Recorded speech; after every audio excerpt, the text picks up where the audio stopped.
Yep. Alrighty. I am ready to go when you are. We are live. I'm recording. From the industrial wastelands of Michigan to the fruited plains of Iowa, this is the American Why Reef. relate to its sheer perversity?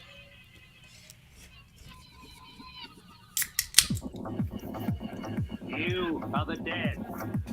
Remain exactly where you are. Make no move until you are ordered. We burn them to ashes and then burn the ashes. That's our official motto. Now we can see you. Clasp your hands behind your heads.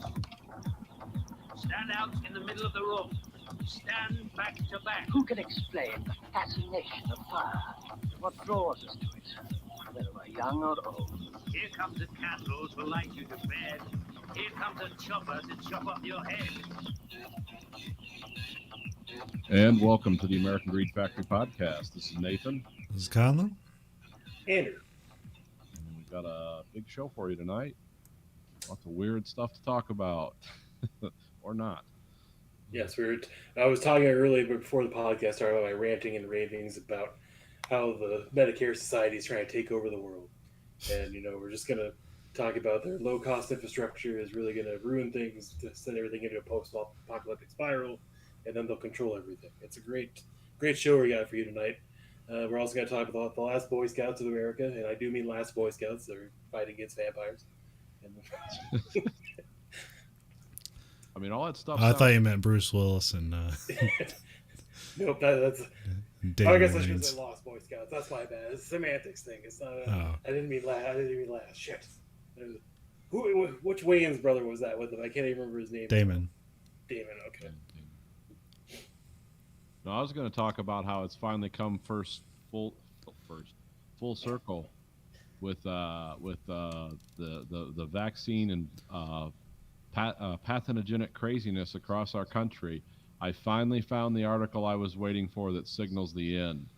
There's actually people out there saying drinking your own piss can stop COVID. I'm not making that up. I knew it was going to happen. Yeah, but they are. What do you mean? But they are. Well, I mean, they don't have any proof on it. They're making it up too, but they're just saying it's real. Yeah. Well, there's a video talking about all the scientific studies they've done.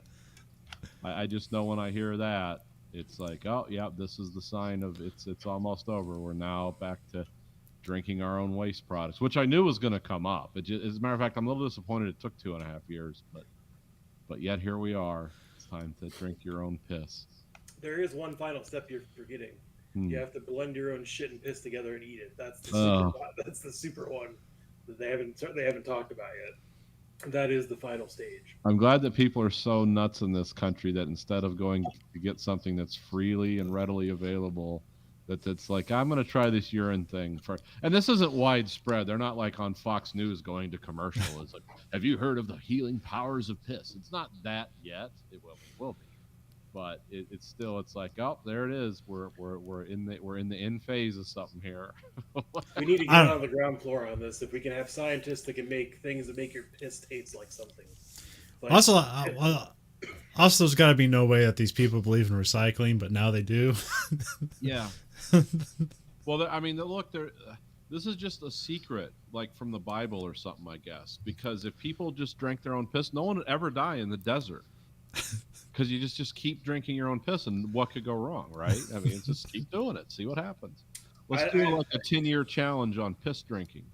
I've heard from, actually seen from watching like survivalist videos and shit, like the Doomsday Prepper shows where people drink their own urine on camera, that it's best to do it while it's freshest. Yeah, you don't want to wait around. Don't let the bacteria start to ferment.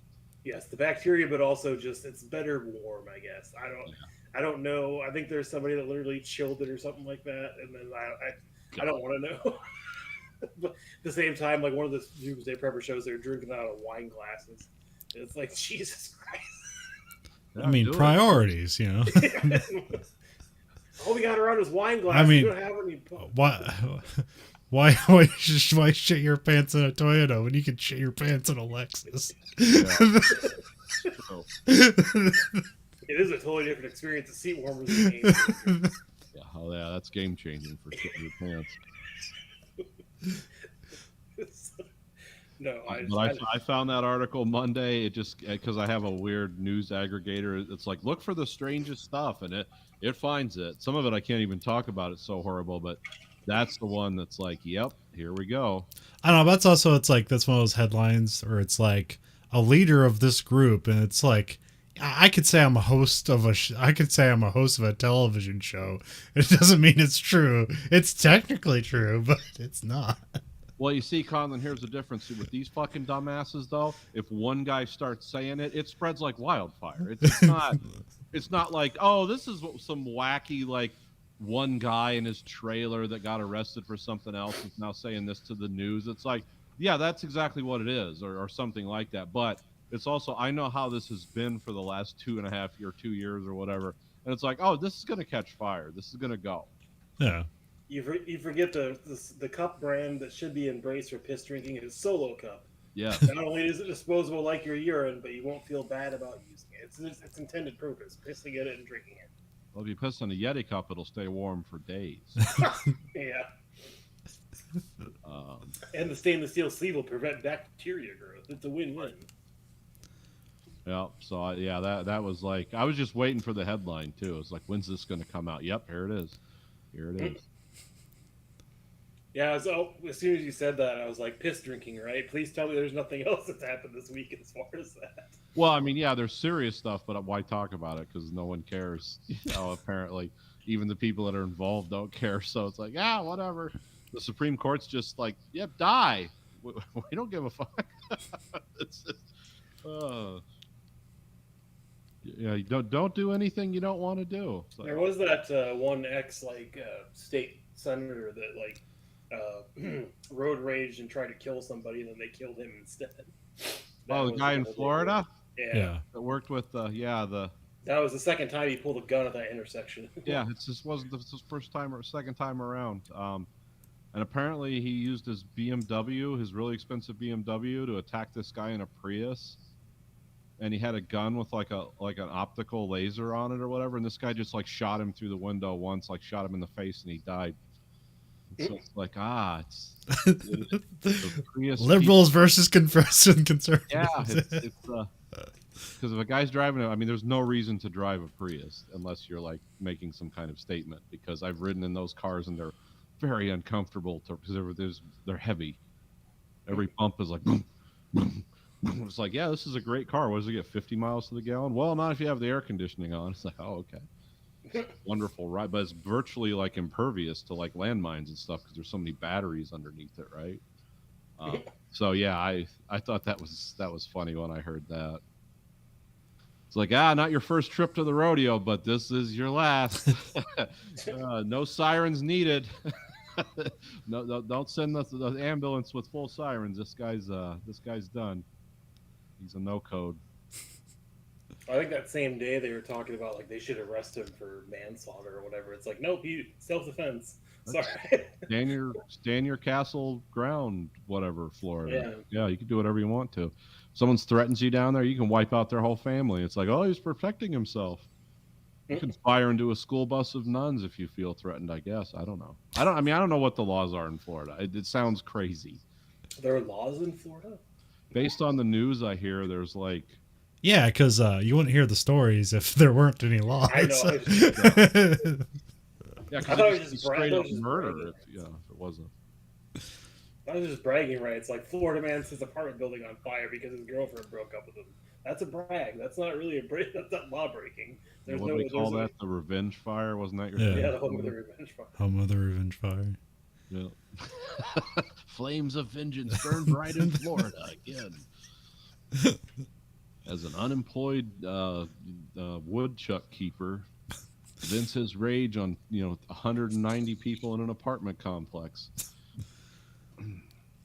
Why have Twitter when you can have arson? Yeah. What are we gonna do? Netflix and chill? It's like, no. Gator apartments and gasoline. This is our place. Also, we got Russia supposedly trying to do a false flag operation, or at least planting evidence so they can invade Ukraine, which makes sense. I don't, Yeah, but they've been doing that for the last 10 years. no, I know. What, those masterminds? You mean the people that controlled our government for the last 4 years? They got caught doing a false flag in Ukraine because they've been slowly invading them for 10 years? Well, because like they've been doing it was in Sevastopol or whatever it is, where they just like they just mysteriously all their armies parked at the border, and then all of these mysterious people, not in Russian uniforms, show up just like strong arming people. Yep. It doesn't mean anything. Don't make anything up.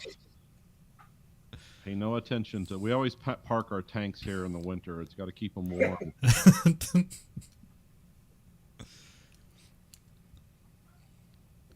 Mean shit. Other than that, I can't think of any other. I swore there was like a Russia Man story, and I was trying to find it really quick, but I couldn't find it because it was basically they were trying to one up Florida Man, and it's like, yeah, I could believe it. Oh yeah, there's always crazy stuff in Russia, but Russia's so huge, it's like it's hard to attribute like a culture to all their weirdness. Yeah. It kind of just seems like they just don't have enough people to police Russia, so just stuff goes on. It's not like it's because like you'd think like because you like remember like FPS Russia. It's like, are there any laws in Russia? It's like, well, not if you own land. Yeah. Once you become a landholder, you're basically like your own little czar. Just do whatever you want to. But if you don't, well, look out. Watch out. The Lord is riding out of his castle with his carriage. Hide your women.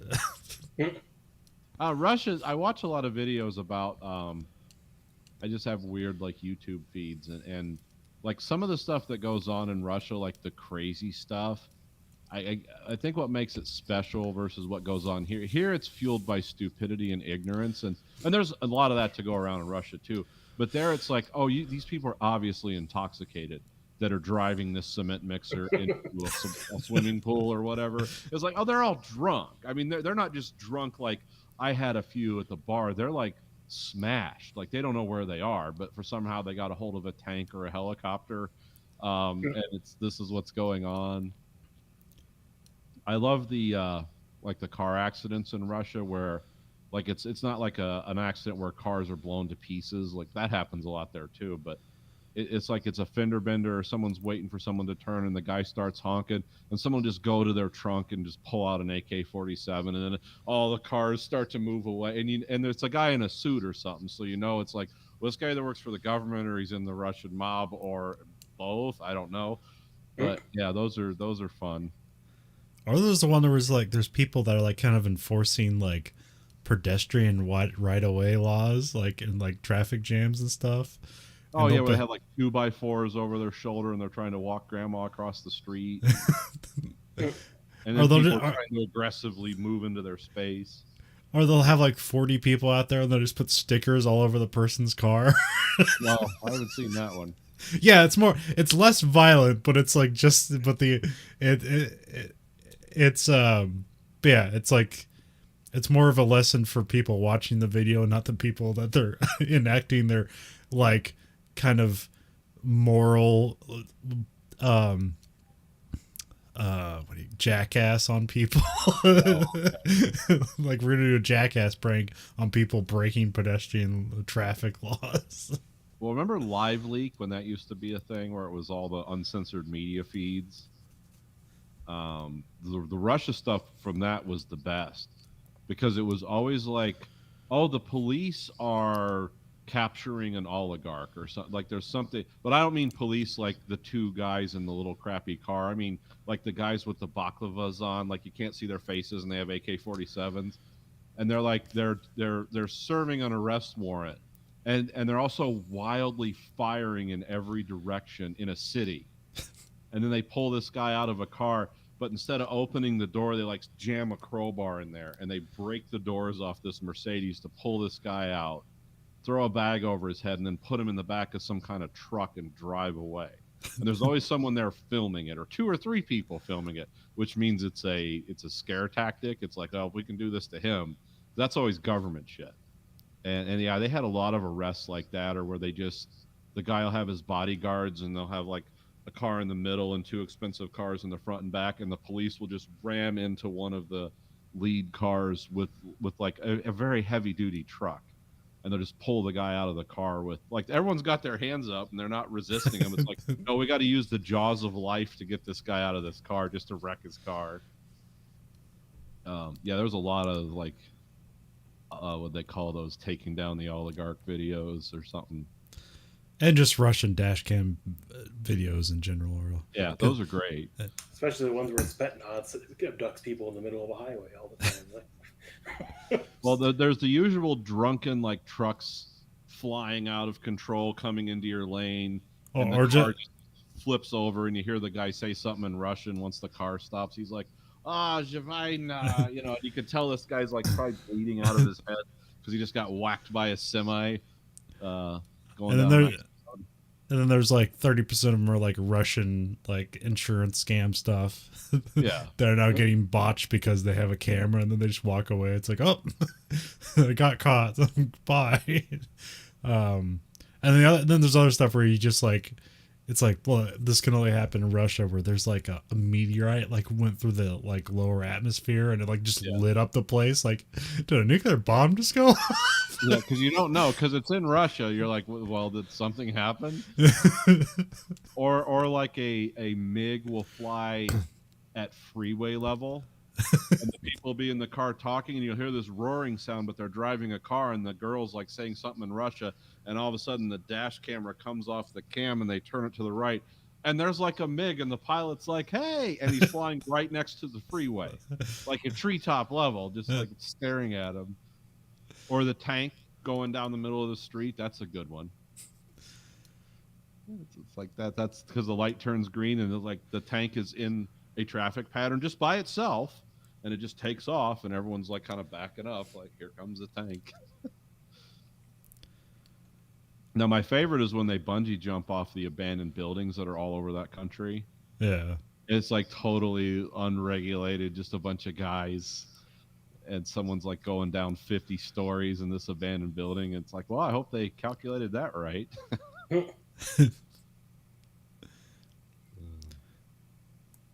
Well, you probably wouldn't be seeing on YouTube if they didn't. So.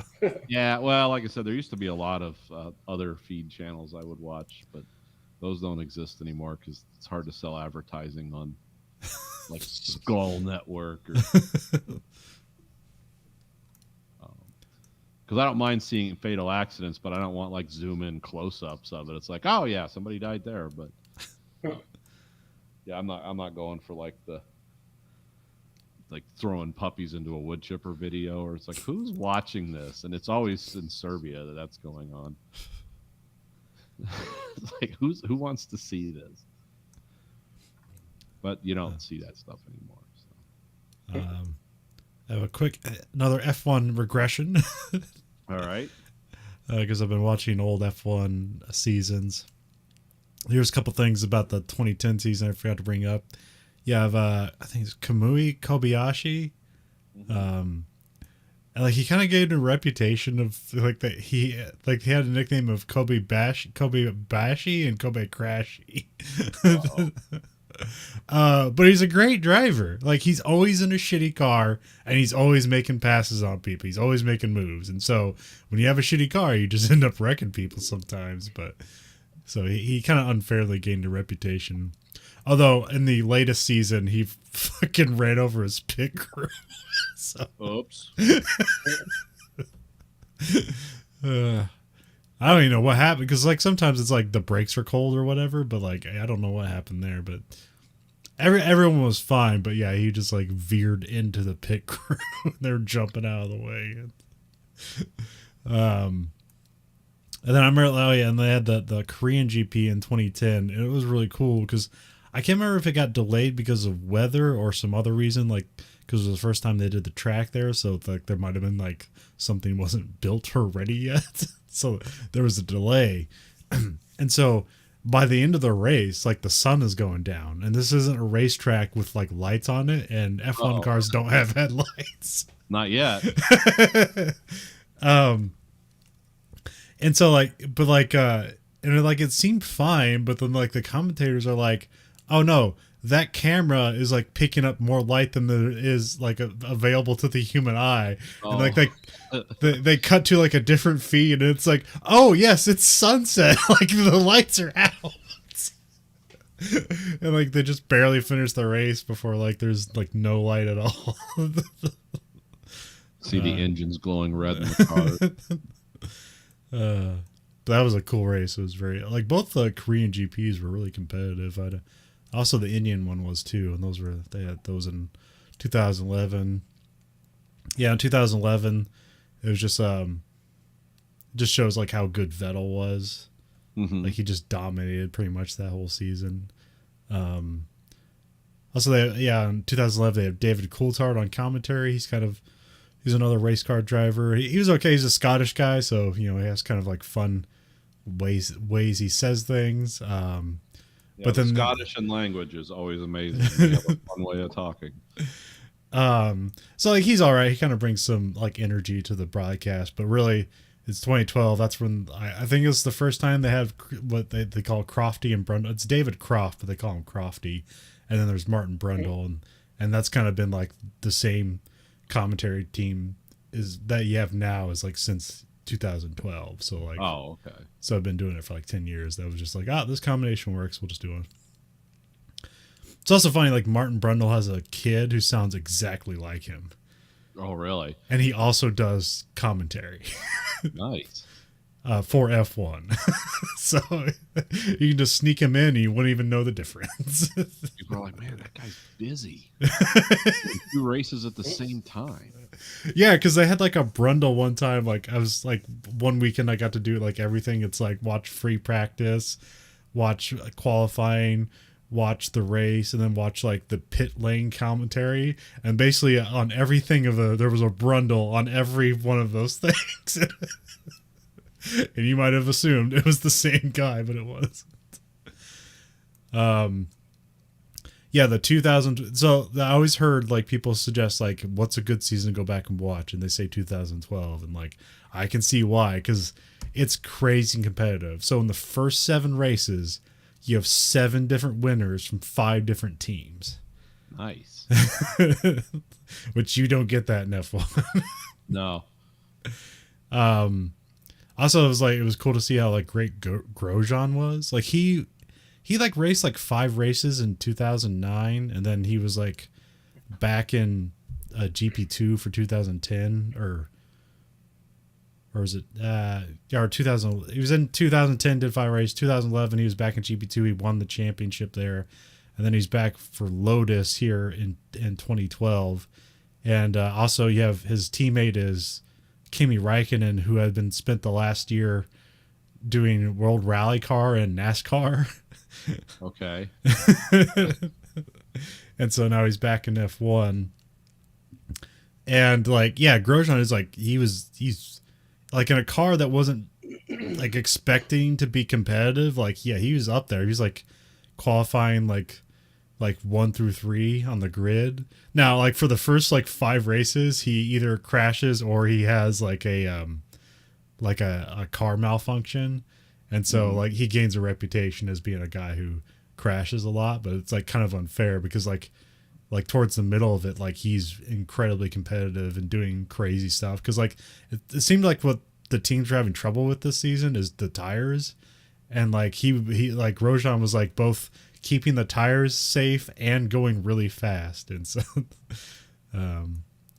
yeah, he like almost won a couple races, but like he never actually ended up winning a race in F1, but he made a bunch of podiums this year.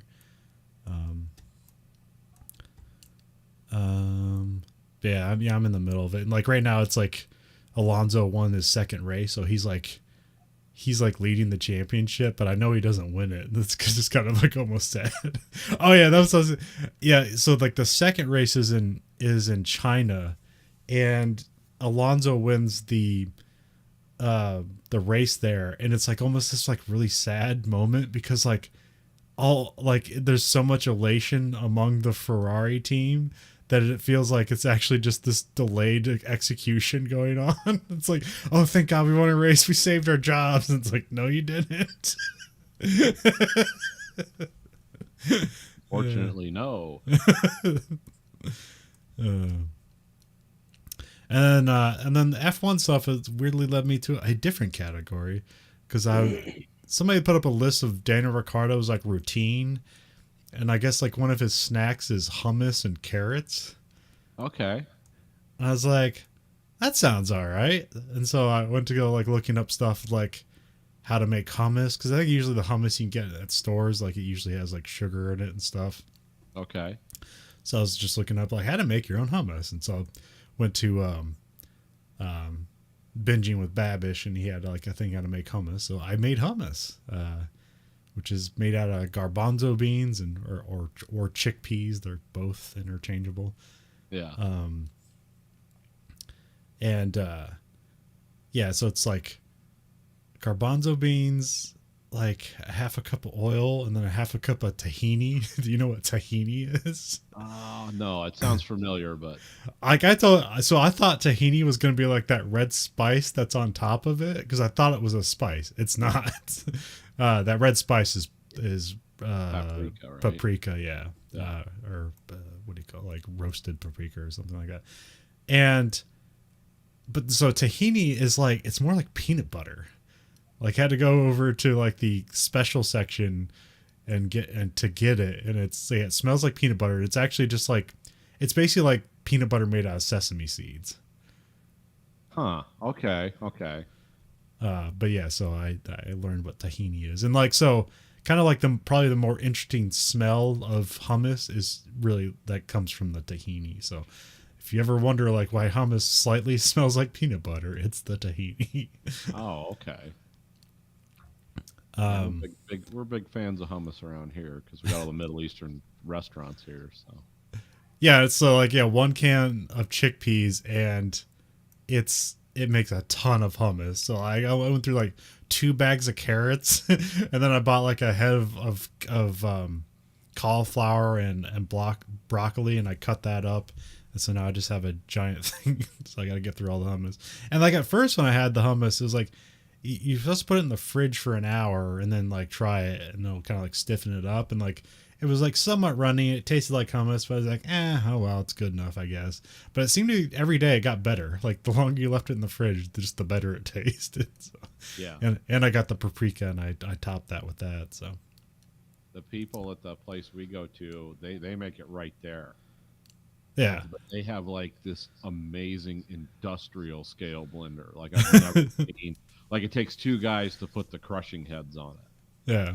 They just pour in the chickpeas and let it run, and then it's like, yeah, and then now the stuff they're making is for the next day, so the stuff in the back is what they serve. Yeah, it's amazing. Yeah, it's pretty. Yeah, you just put it in a food processor and like hit go, and you're good. Yeah. I'm switching over to fresh garlic. Yeah. So I got a garlic press and stuff, because like when I made that mayonnaise, like I didn't really like on a sandwich or a wrap, it tasted fine, but on its own it didn't taste good.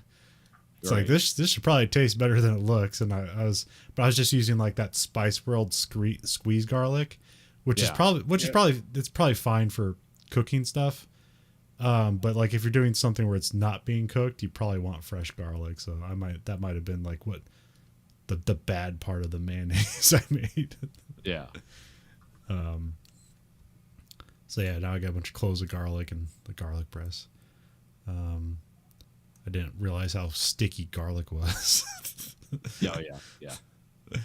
And then the other thing, then I also like got a recipe for roasted chickpeas, which those are pretty good. It just takes a while. You gotta be listening to podcasts. You kind of like gotta take all the skin off the chickpea one by one, so it takes a while. But like, you got a nice kind of crunchy snack, which is like when you're on a diet, like there's not a lot of things that have crunch to it. It's like you got carrots and that's out. And like I like kale chips; those are good too. But like they're just it takes. When you make kale chips, it kind of takes forever to make them, and like you don't get a lot in return. And you pretty much just got to eat them fresh. So you're just like taking it out of the oven and just eating everything off the pan, because like you can fill the pan with kale, but once it's baked, it like reduces inside by like 75%. Drinky dink, yeah. It's like you might as well put a face on it and see what it looks like when it's done. And then probably the weirdest thing I got out of it is I made vegan chocolate chip cookies out of the chickpea juice. Oh, okay. It's not like a milk substitute in some places. Yeah. Well, here it's called, what's it called? It's aquafaba. Yeah. And it's an egg white substitute. Okay. Oh, egg white. Okay. And so I made chocolate chip cookies out of it, and and they're pretty good. Like the only thing that's like somewhat weird about them is like it almost tasted, even though they were chewy, they tasted like, or it's like the texture kind of felt like stale, but it's kind of like it almost like gluten-free bread. If you had stuff like that, it almost kind of take it, but like they're fine. They're chocolate chip cookies. They're great. I mean, you're putting like a half a cup of sugar and a half a cup of brown sugar in there and chocolate chips, so it's like you can't really go that wrong. Yeah, it's gonna be good. It's not gonna be what you're used to. But I made it with like extra oil and extra aquafaba, so they came out more chewy. But then you have to like kind of, when you put them on the pan to bake, you have to kind of like make tall cylinders so that they kind of form out into the cookie. Yeah, it's almost like Play-Doh when you put it together. It's very weird. They said, like in the video, it said like, yeah, you can, it's like safe to eat cookie dough. But like actually, then there's another podcast I listened to where it's like I heard actually the thing about raw cookie dough. It isn't the eggs that are the problem; it's the flour. Oh, okay. Because people are always like, "Hey, don't eat raw cookie dough. You got salmonella from the raw eggs," and it's more that like, if you look at a contents on a bag of flour, it says like it has to be cooked, so like because it's not considered a food unto itself, it has less standards. Oh, okay. Okay. I see where we're going. Yeah. Yeah, because you're the one providing the heat, so yeah, they can make it out of boll weevil flour, and it's like, yeah, that's perfectly fine for humans to consume as long as they. So I think those store-bought cookies, like you bake them at like 400 and some degrees, so yeah, they'll kill everything. Now they have cookie dough. It says right in the thing like safe to eat. Yeah, I don't. Like I spent my whole life like eating raw cookie dough, and I've been fine. So. And we did the raw cookie dough like Mom made, which was all the real stuff. Yeah, like real eggs, real flour, real. It was like and I never got sick. But yeah, people that need to buy cookie dough and eat it in the store, it's like, well, you're just stoned. But if you're like stoned, there's no reason to eat raw cookie dough from a store. There's lots of reasons to eat it if you make cookies at home. It's great. There's no reason to do it from a store unless you're just like, well, I just smoked a big goober in the parking lot and now I'm kind of hungry. So,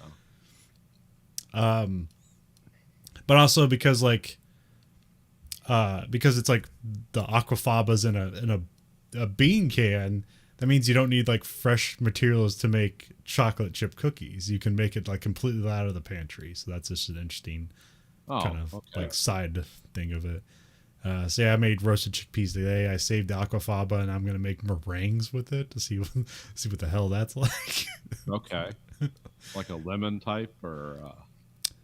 I don't know. It's like, it's apparently like if you just take egg whites and just like put it on a kitchen, or what do you call those, stand mixers, and just let it go. Foam, yeah. Yeah, it'll just turn into like, yeah, and that's basically meringue. So you just take that and you bake it, and that's what a meringue is. It's just like egg whites and sugar.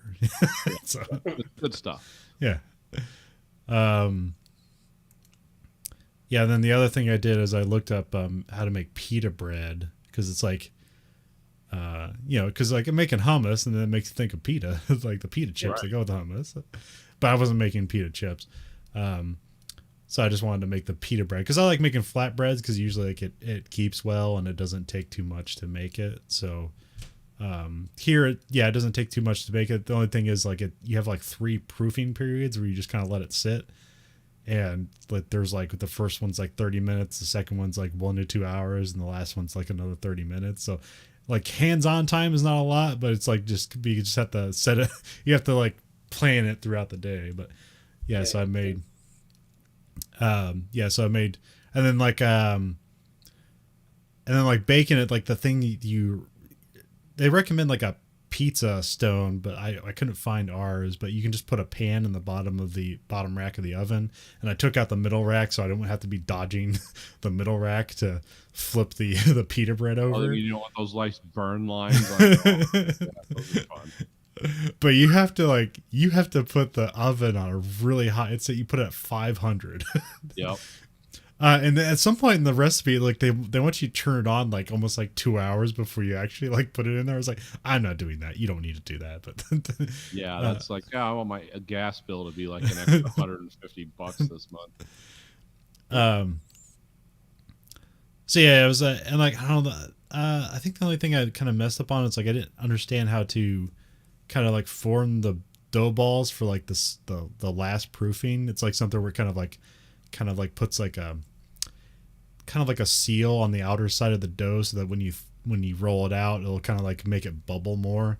Yeah. So I didn't really get what he was doing in the video, but like it didn't like make a big bubble, but it's still like it was still pita bread. You could just take a knife to it and like cut out, so you had a pocket. So yeah, we had pocket pitas, and I grilled up chicken and chopped up some bacon and put spinach, tomatoes, chicken, and bacon, and then topped it with honey mustard. It was really good. That sounds good. Yeah. I'm in the process right now as we speak of making a roast. So. Oh, okay. But it's my all-day roast. Oh. Yeah. I got like 7.5 pounds of,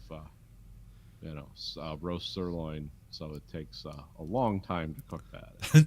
270 degrees. So I started it this morning at 12 o'clock. So it should be done in another 45 minutes. You don't have to go attend it, or is it just so it would be fine? It just does it. Most of the stuff, all the stuff I do in the morning is like I sear it, sear the roast and sear the vegetables, and then put it in with my thyme and my broth. And some people do a cup of wine. I don't do that because I put Worcestershire sauce on my roast as I eat it. So it's like I don't need to add wine. Yeah, the interesting thing about the pita bread is the recipe was cooking by mass rather than volume, so that was neat because that's more accurate to cook by mass. Okay. Because volume just measures how much the space takes up, and where mass measures how much it actually is. How much it weighs. Yeah. Okay. So I'm wondering if I should get I bet there's a cookbook out there where it's like cooking by mass, because you can't convert them. They don't. No. They don't. So you have to basically ground up, get a mass recipe rather than just. No, I have the eating by mass lifestyle. Eating for mass. Yeah. So I got to use my cooking scale, so that's pretty easy. I think that was weird. One time I had to measure like warm water, and that was a bit tricky. It's like, wait, how do I? Well, I've done the tare for the container, so it starts at 0 with the container, but then I gotta add water and then take some water away and add water. And it's not really that hard, but it was really neat because at the end there's a part where you separate the dough into 6 different pieces, and you measure those pieces, and it's exactly 100 grams for every piece of dough you have because you have 600 grams worth of so that was neat. Yeah. And that's a good way to keep it accurate. Yeah. And I guess probably Monday, the only thing I'm going to try to make a mushroom risotto. Okay. So we'll see how that goes. Yeah, I'm going to use the That's What I Reckon guy, his recipe. So. Oh, okay. But I have to the Babish stuff, you can there's separate websites where it has all the recipes and directions, but I think with the That's What I Reckon guy, you just gotta watch the video 100 times. Yeah. So, well, I remember last time I watched it wasn't a whole lot, there's not really a whole lot of ingredients, just getting fresh ones really, so that's kind of what he's about. fuck jar sauce. Yeah, I always like there's a couple guys that do like medieval cooking, and that's always like I don't do that, but it's fun to watch. Oh yeah, and I made the biscuits again. They were great again, so I kind of have that figured out. And then what was the other thing I made? Crap. I just immediately forgot.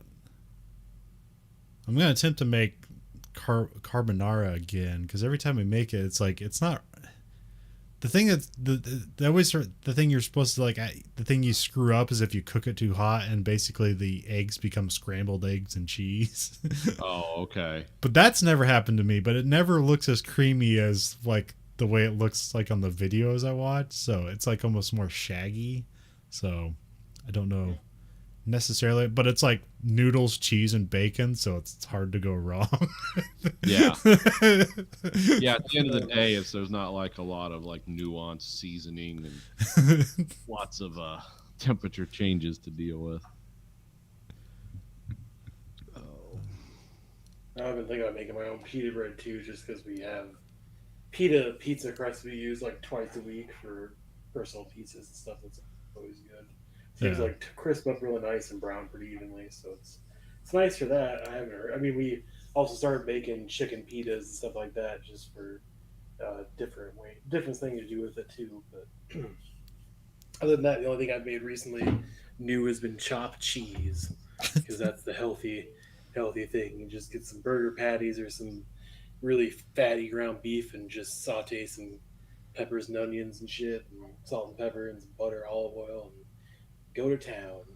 Toast some buns, put some nice American cheese on, and you got yourself a fat party. I mean, American party. It's really good though. It's yeah. I mean, as much as because I think Babish did an episode on that, and so did Joshua Wiseman. Like they both have pretty good episodes on that. Except they both have flat tops, which I think is cheating. I don't have a flat top. I'm not gonna go out and buy that. It's not something I don't think anybody has in their kitchen. There's like a pan you can get that kind of it's just basically like a griddle type thing. Yeah. It works about the same, but No, I've been asking Nathan, what's that like special like nonstick pans that you get? Oh, the Le Creuset? Oh, is that what it is? Okay. Yeah. So I was looking to get one of those pans, but I wasn't sure what it was. I was just like French non-stick, non-Teflon. And I was getting a lot of different things. Yeah, no, I mean the ones I discovered that I liked were the Le Creuset. And they have all different kinds, but the enameled cast iron ones are the ones I get. Okay. Because they make like different ones. They make stone ones. They make all kinds of stuff. Because I was looking stone ones are for making, but yeah. Because I was looking into it, and then I was like reading the reviews, and all the reviews just seemed like nightmares. It's like I cooked with it once, and like the coating was off or something like that, and they're saying how like it transfers heat like faster than normal pans, so you have to actually cook it on low to medium, and it's actually if you're cooking on medium, you're basically cooking on high and stuff like that, and it was a weird. Good for that. The trick with not ruining the finish is you put it because what I do is I put the food in it that I'm going to cook that's cold, and I let it sit there for a little bit, and I start off on a very low flame, because what you don't want to do is shock the enamel where you just like have it searing hot, and then you throw like cold bacon in it or something. It's like, yeah, that'll flake it off. Those are $500 cook pans too. They're nice. They're not like, it's not like some stuff you buy at Walmart frying up biscuits, or it's nice stuff. So yeah, you got to be careful, and you got to clean it by hand, which some people are screw that. It's like, okay, we'll get cancer coating then. I don't care, whatever you want. I live in Michigan. I have enough was that PTF or whatever, I'm sure, in my water. I don't need to cook it into my food. So and I finally like not fucked up making gravy, so yeah, roux is hard to make. Well actually I found the thing is I was never just watching the Babish episode where he makes biscuits and gravy, and that's where I get the advanced biscuits one. And the great thing about the advanced biscuits is like you chop them into squares so that they flake up nice on the side and they're even. But like I didn't like the idea of like you have this leftover dough and it's like, well, that dough is not going to end up like the cool ones, but you can still cook it on the side and just have this scrap biscuit, and they're totally fine because they're full of butter and they're great. Wonderful. All biscuits are wonderful. No, but so like the trick with cooking the gravy is like you put the sausage in, you cook it up, and then you put the flour on where it's like 2 tablespoons of flour, and then you mix it up with a whisk. And you let that fully incorporate, and then you can just start adding the milk, and then it works right. Where it's like, the more you cook it, the more it like solidifies. So you can add more milk to make it more milky, and basically the more heat, and like you just keep adding milk or whatever you want. But like it's at that point you can't screw it up because I can't remember. I think I just did it backwards before. I think I put the milk in first, and then the flour, and then just like more. You get just super clump. It's just gelatin gravy. This gelatin. It's like gravy with like fat gel. Fat. It's like no, this is actually what it is, but we don't want to see it.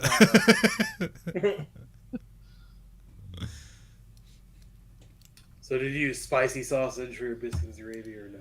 I did, but it wasn't because I wanted to. It was because it was the only Jimmy Dean sausage that was there. And well, it just said hot on it, so I know there's a spicy one, so I'm not sure necessarily what hot is, but I imagine it's just. I think hot's this. I mean, because there's like Italian, turkey, hot, breakfast sausage, sage sausage, regular sausage. Yeah. Yeah. It was because like today I finally found sausage at Hy-Vee. Usually like I went to Walmart and like they had farmland regular stuff, but that was like white coming out of the tube. So I was like, no, this is basically shit. And it was. It's poodle shit. Yeah, and then fucking usually I buy Purdue or not. I can't remember what the hell the other one is. It's like $5 or $6 a roll, so it's not the cheapest, but at least it's the correct color of pork that it's supposed to be.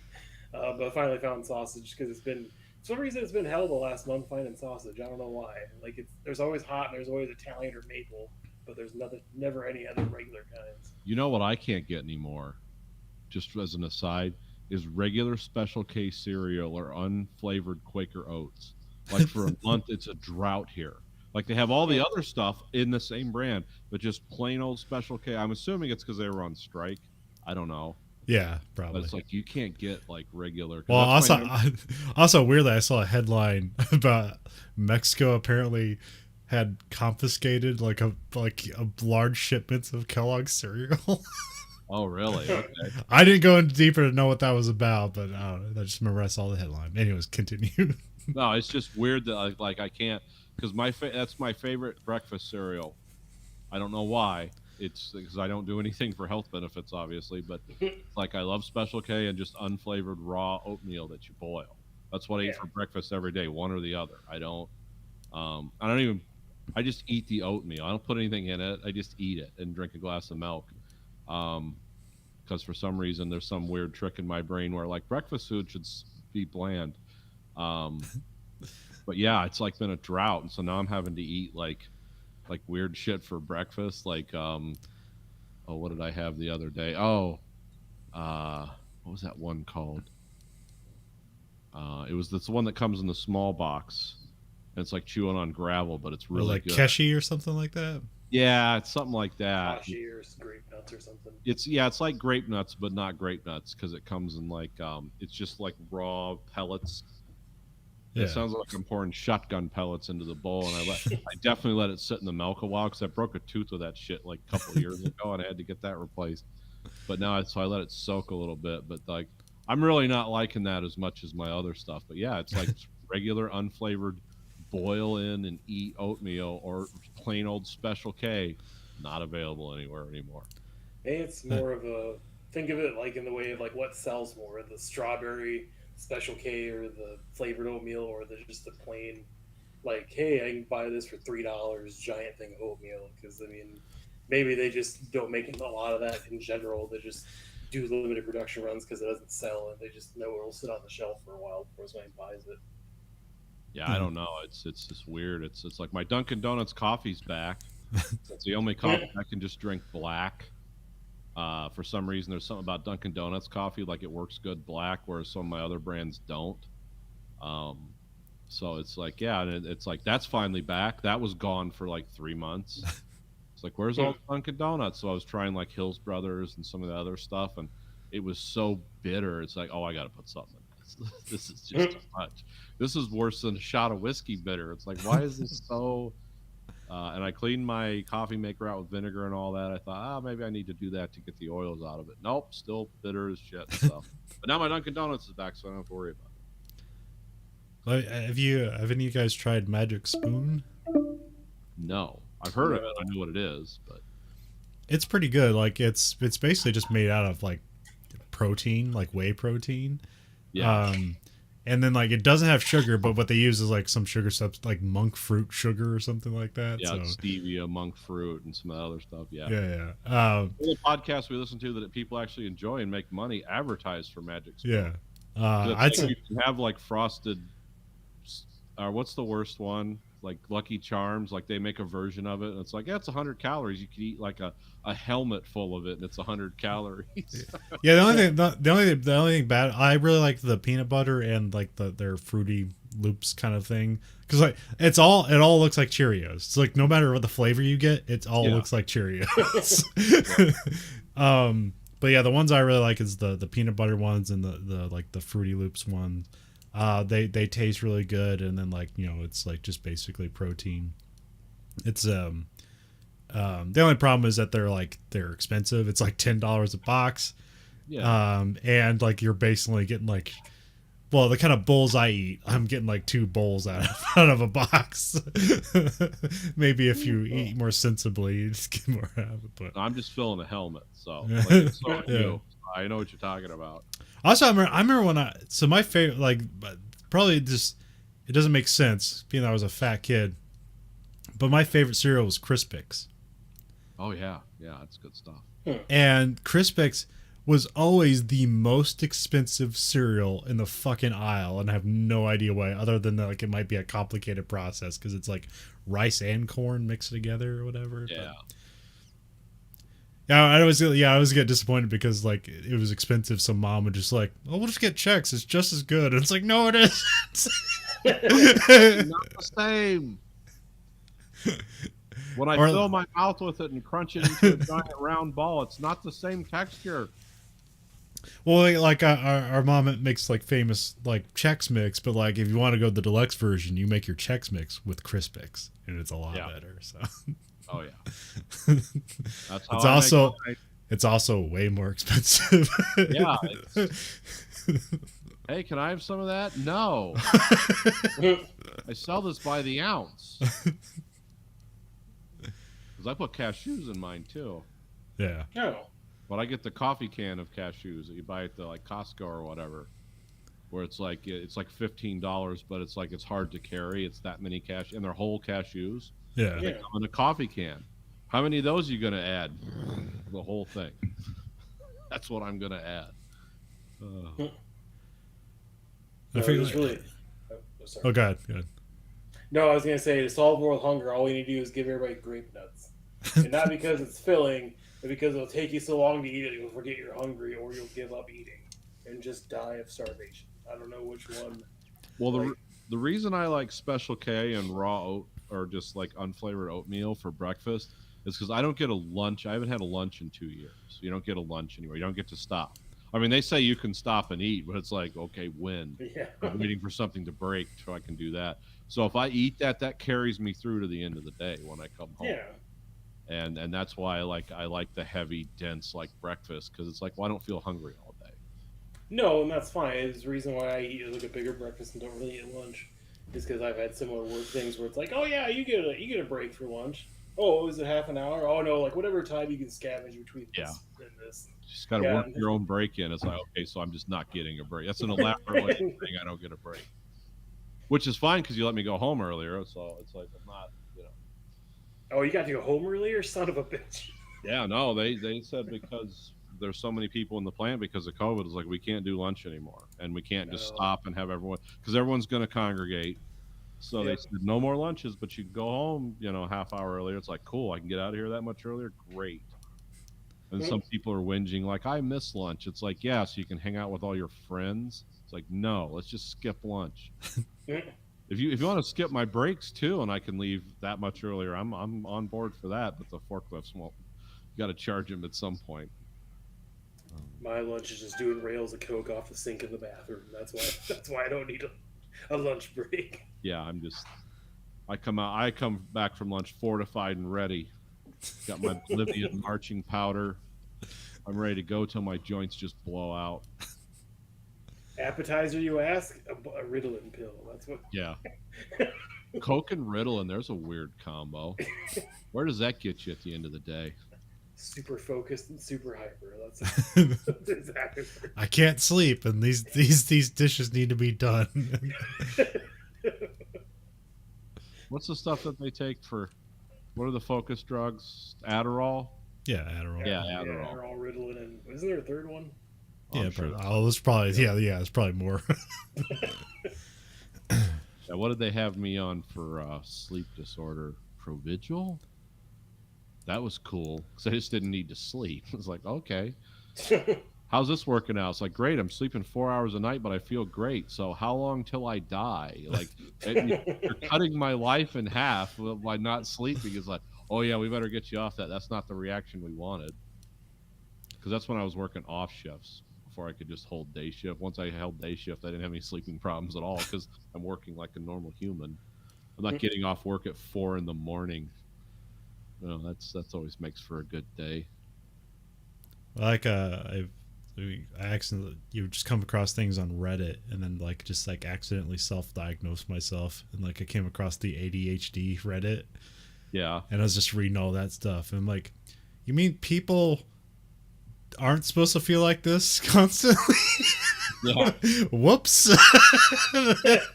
Guess I should have been taking Adderall.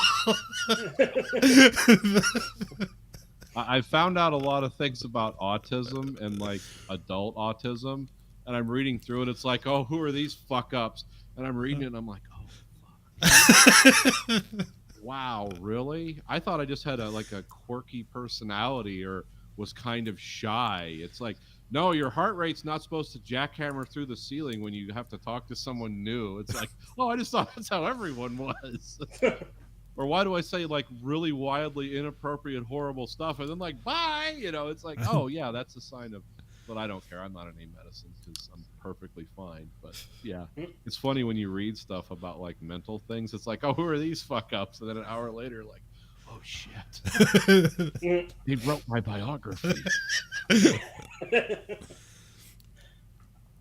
I was I guess a heart rate thing. A funny story I didn't bring up, but I had kind of a. I'm not sure what the reaction was. I'm not sure if it was for the booster shot or something else. But I was that day where I was just kind of tired, but not tired enough to go to sleep. Tired yet anxious. Yeah. And I had my Fitbit on, and there's thing when you're working out and it'll have the thing pop up. It's you're earning zone minutes when you're in the right heart rate. And then so I was just sitting here watching videos, and I hear the thing vibrates, and I look at it, it's like, you're earning zone minutes. You just keep playing yes, in the zone.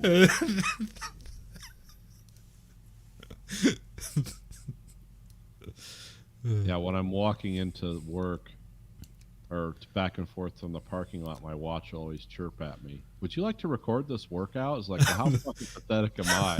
I'm at a slow walking pace, and the Apple Watch thinks I'm running a marathon. I only get that though when I have to walk up the hill when the sidewalk's just too covered with snow and ice, and I'm just okay, I'm doing the hill. I'm not, because the hill's 10 minutes shorter, but you're walking up a hill.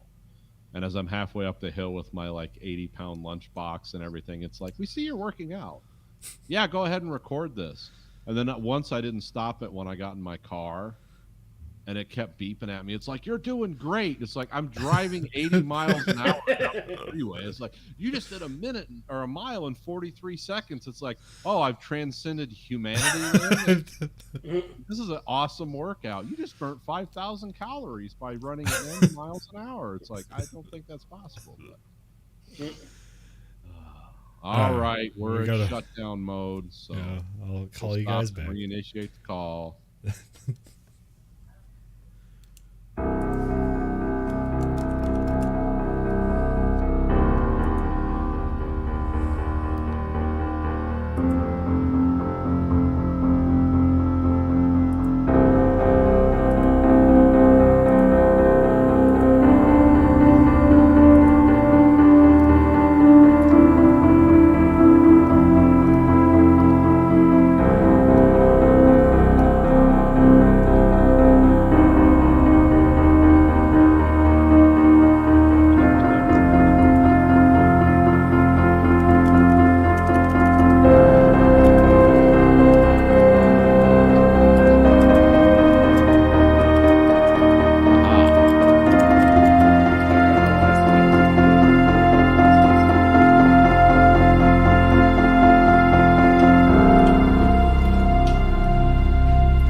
We're still live.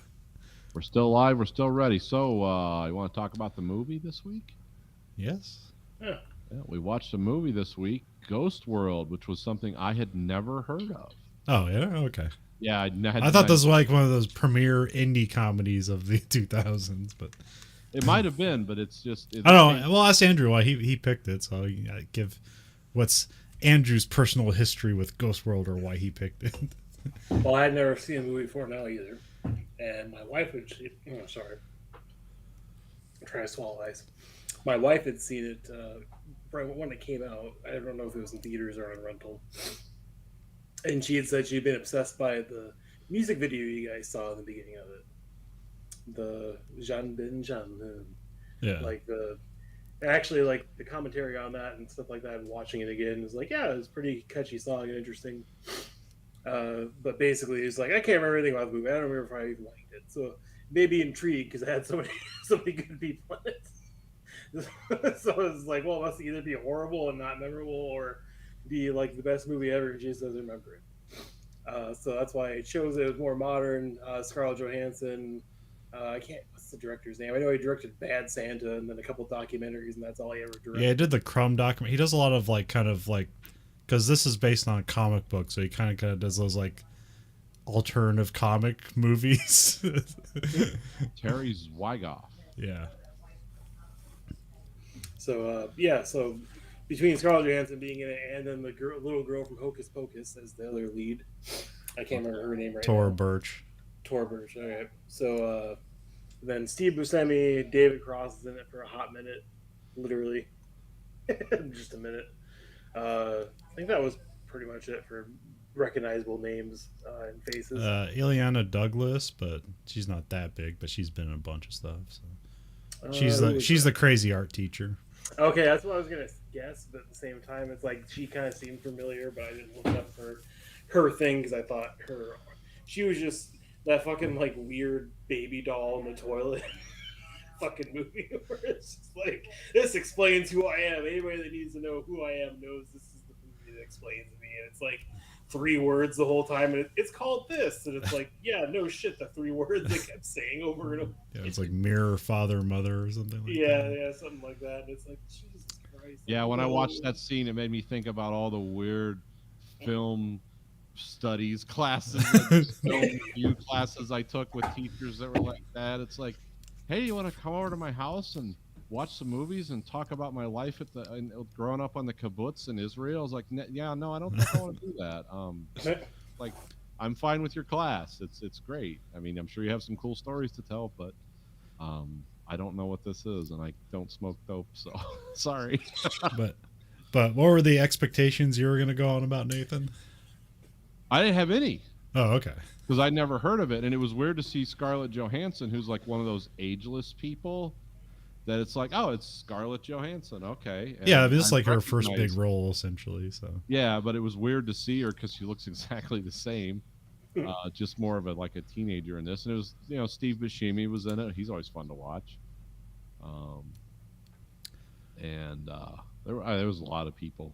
Yeah, I bought the DVD for this and I watched it, and like I remember the kind of the racist found art stuff, and then what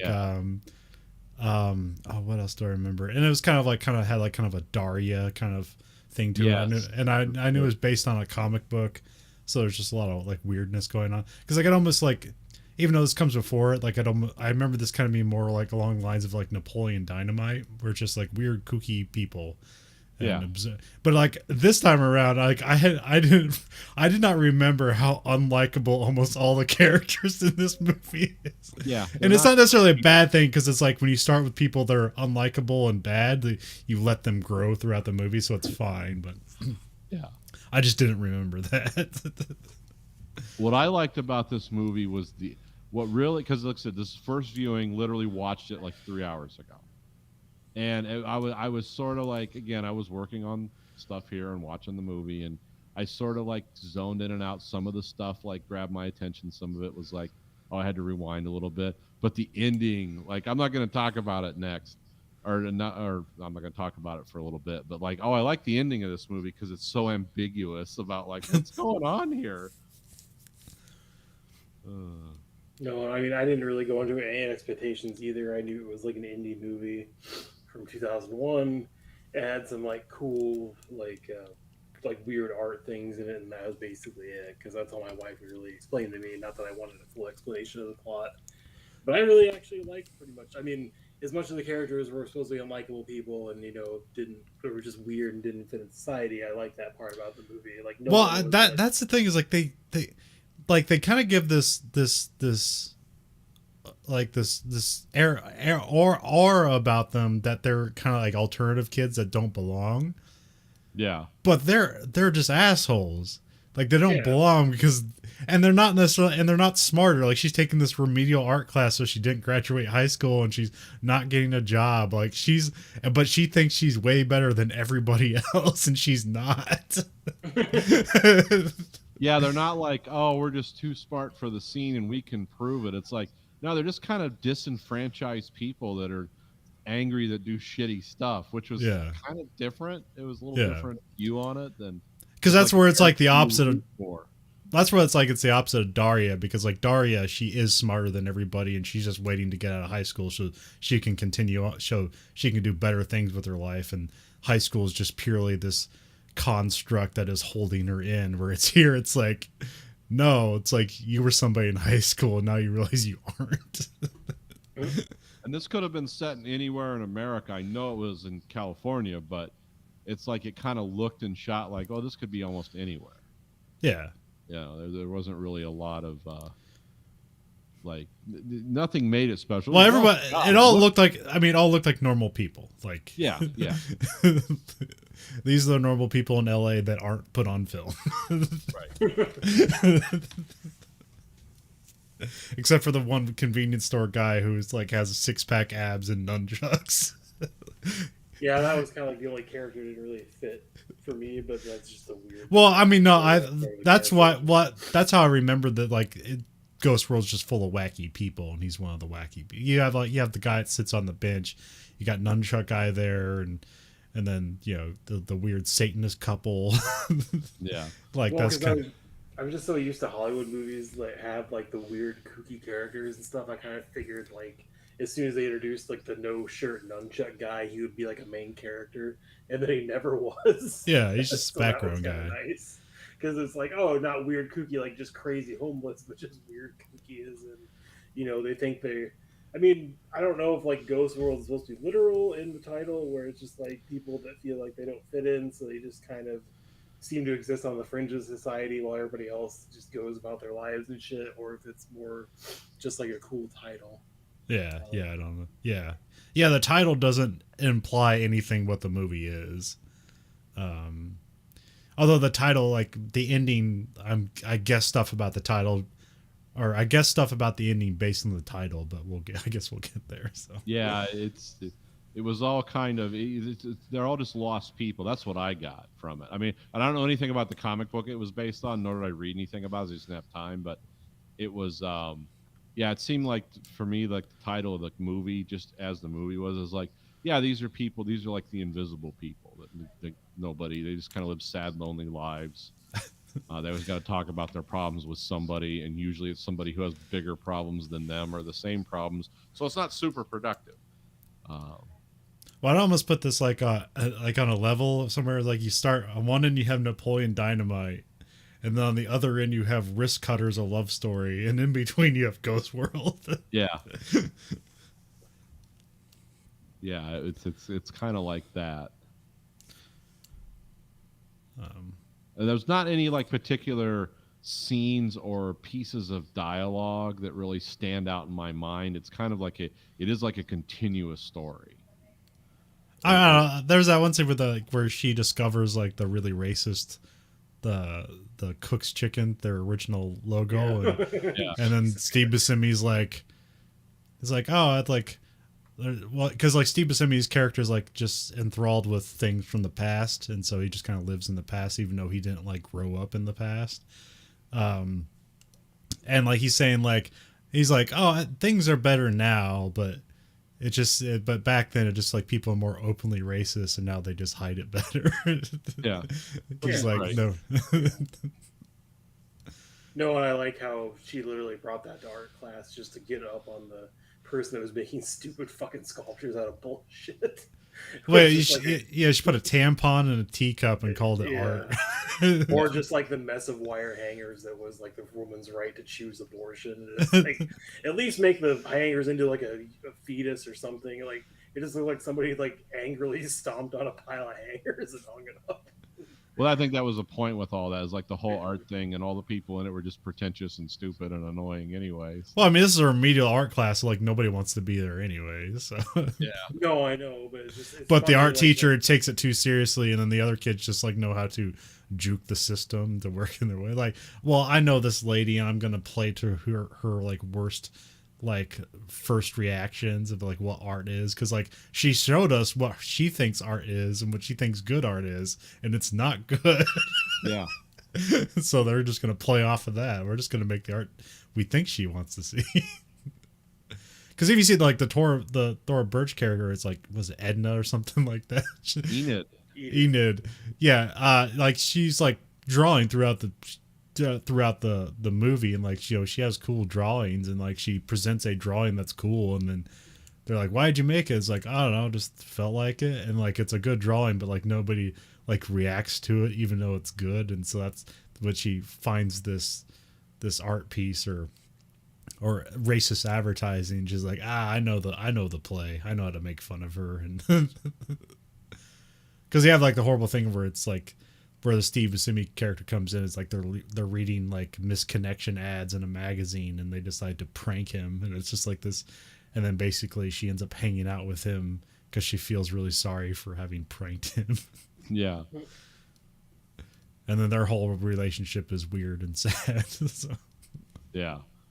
Yeah, I mean, it's definitely, I mean, like when she finally explains, like, oh, you know, you're kind of somebody I look up to, or this is kind of like the life and stuff I want, and I think you're really cool.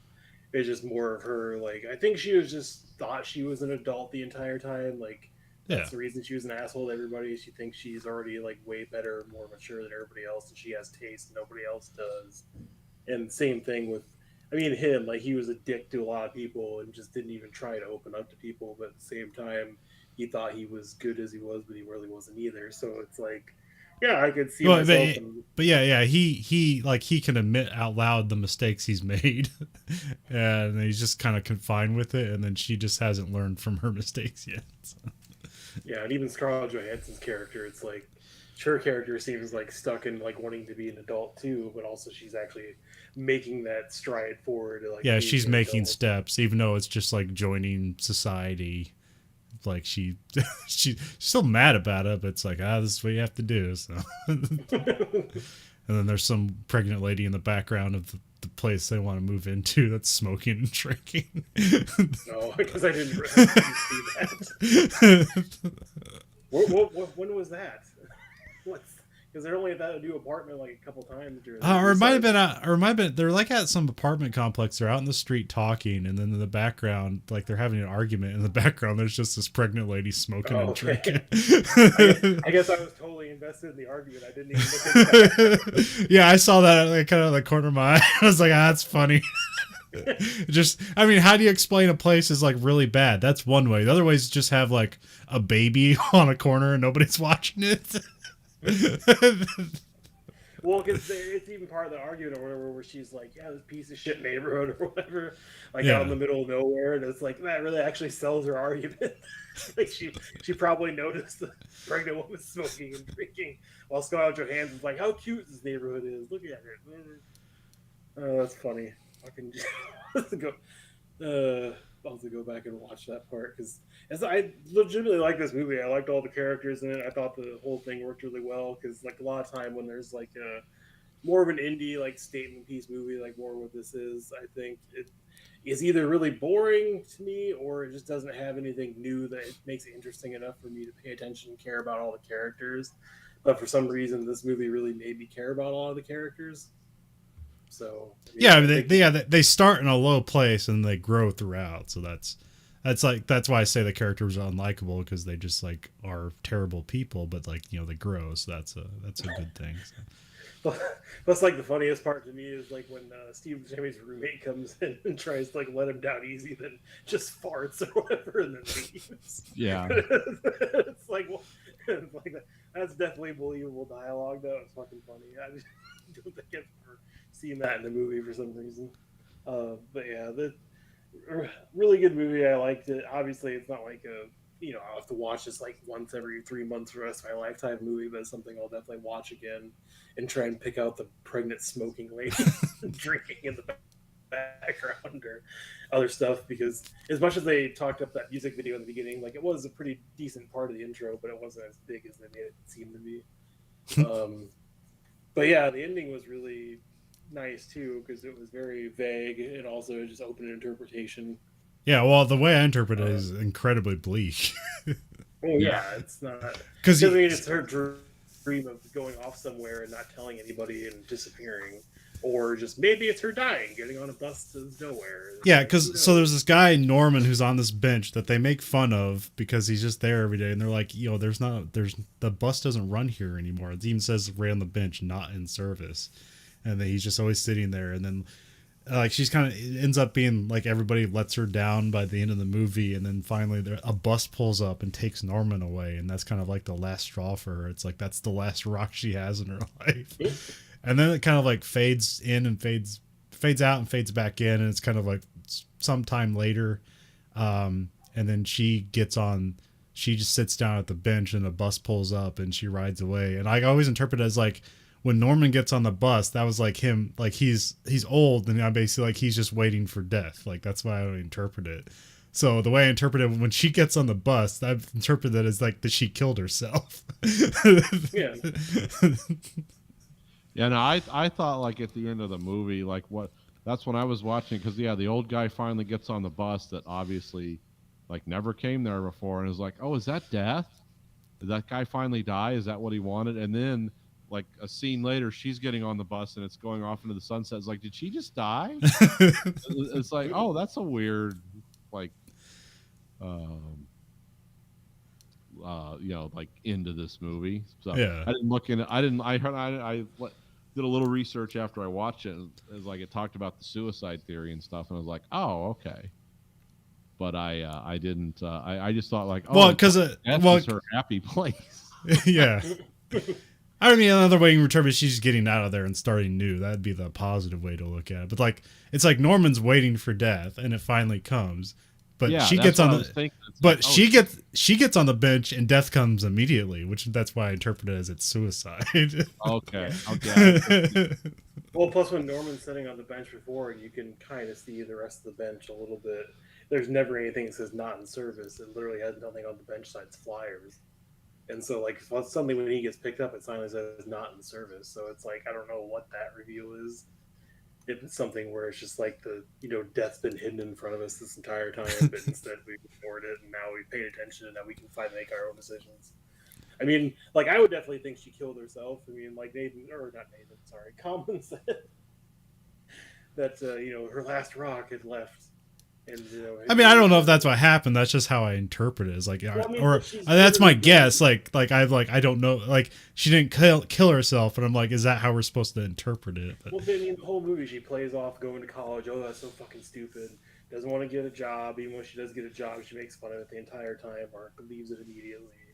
Anybody she forms a relationship with either abandons her, or betrays her, or she betrays them, abandons them. So basically, she's left with nothing, and then her response usually is to like blame everybody else and leave and say it's stupid and not for her. So why not life? It's stupid, it's not for her.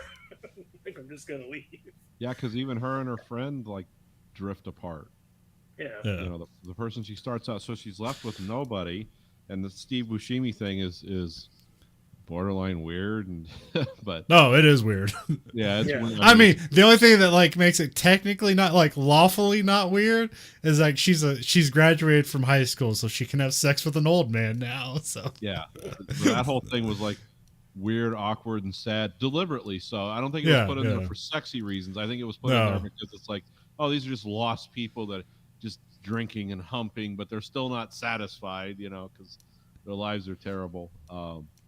Yeah, I did like. I found the ending jarring and like, oh, I kind of like this movie now. Not because I'm pro suicide or death or anything. I just interpreted it as death. I didn't think of suicide. Well, you could also. I mean, you could also because of the title Ghostworld, you can interpret this as like this is just some weird purgatory, and then like right. when people finally figure out that like It's all meaningless.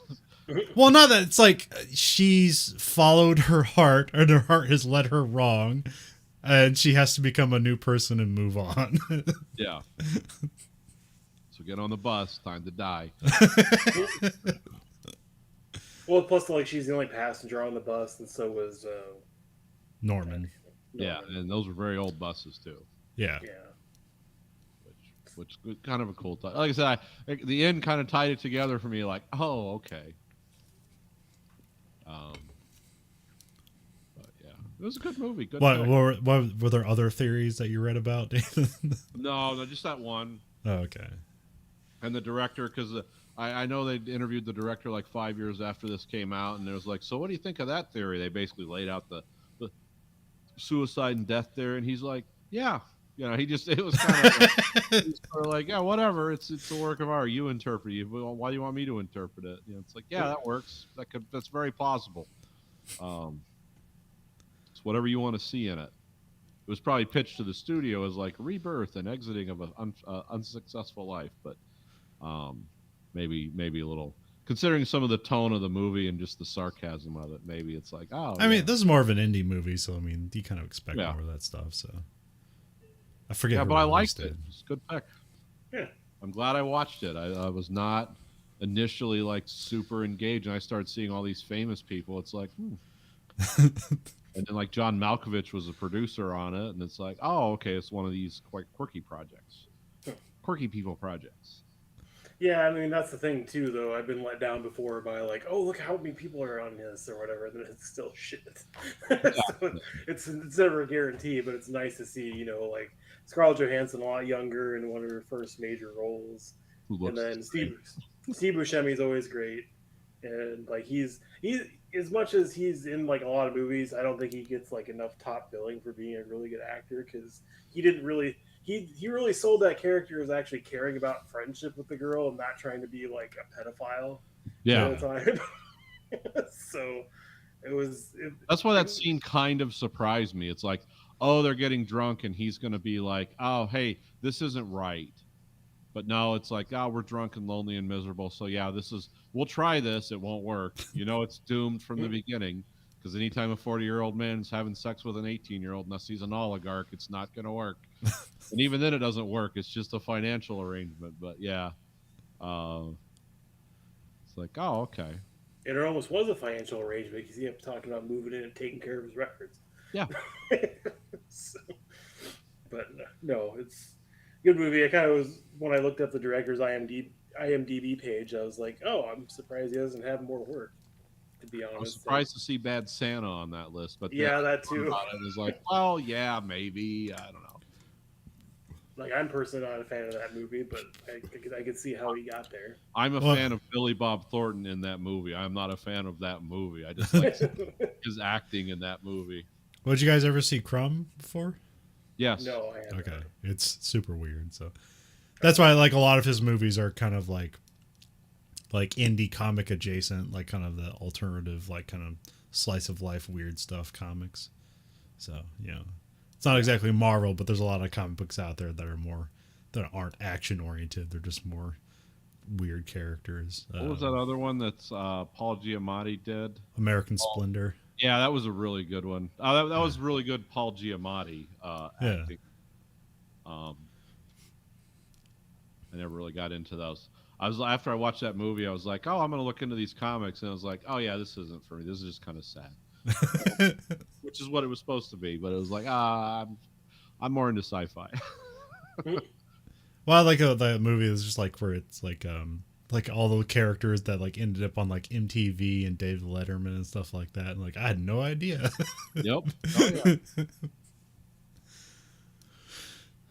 Yep. Interesting people. Well, I think are all dead now, but you know, at that time they were interesting people. Yeah. So since this is the first time since I think the Expanse book's been out that we've actually. Sorry, not. I mean, are you guys done talking about the movie, or Yes. Okay. Yeah. I didn't know if anybody wanted to talk about the last Expanse book at all. I've been meaning to read it. Yeah, Nathan's got to Alistair get Okay, Reynolds sorry. has derailed me because one of my favorite sci-fi authors, Alistair Reynolds, hasn't published a book in like 5 years. Came out with 2 back-to-back. So Oh. I'm way behind on the Expanse book, but don't worry, I can read fast. I'll catch up. But no, I asked because I didn't know if that was everybody's like top of their read list besides other stuff. So I'm done with it, but no, we'll, yeah, I am we'll, too. we'll just put it as like the book for this month because we'll just wait till Nathan's done with it and talk about it. I can talk about. Here, let me look at the actual title because apparently I butcher it every time I say it.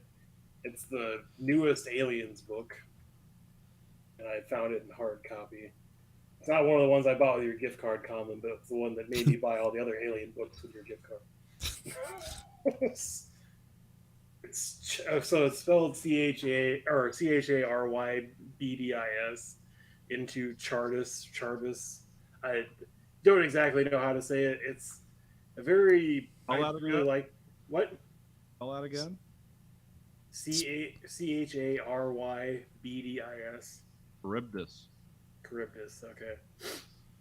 I just want to go with the simple, basic thing of just saying it as it sounds. Yeah, I only know that word because I've heard it in other sci-fi books. But yeah. Oh, okay.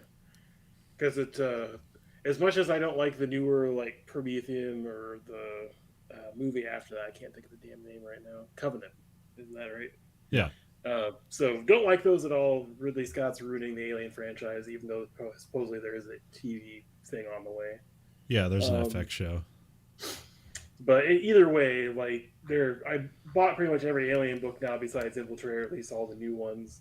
I can't find any of the old 90s and 80s ones kicking around anymore. I've even tried half-price books and couldn't find any. So I'm kind of disappointed in that because I'd like my sexy Alien books back. But no, seriously, there's a bunch of weird sex scenes all the time in an Aliens book for no reason.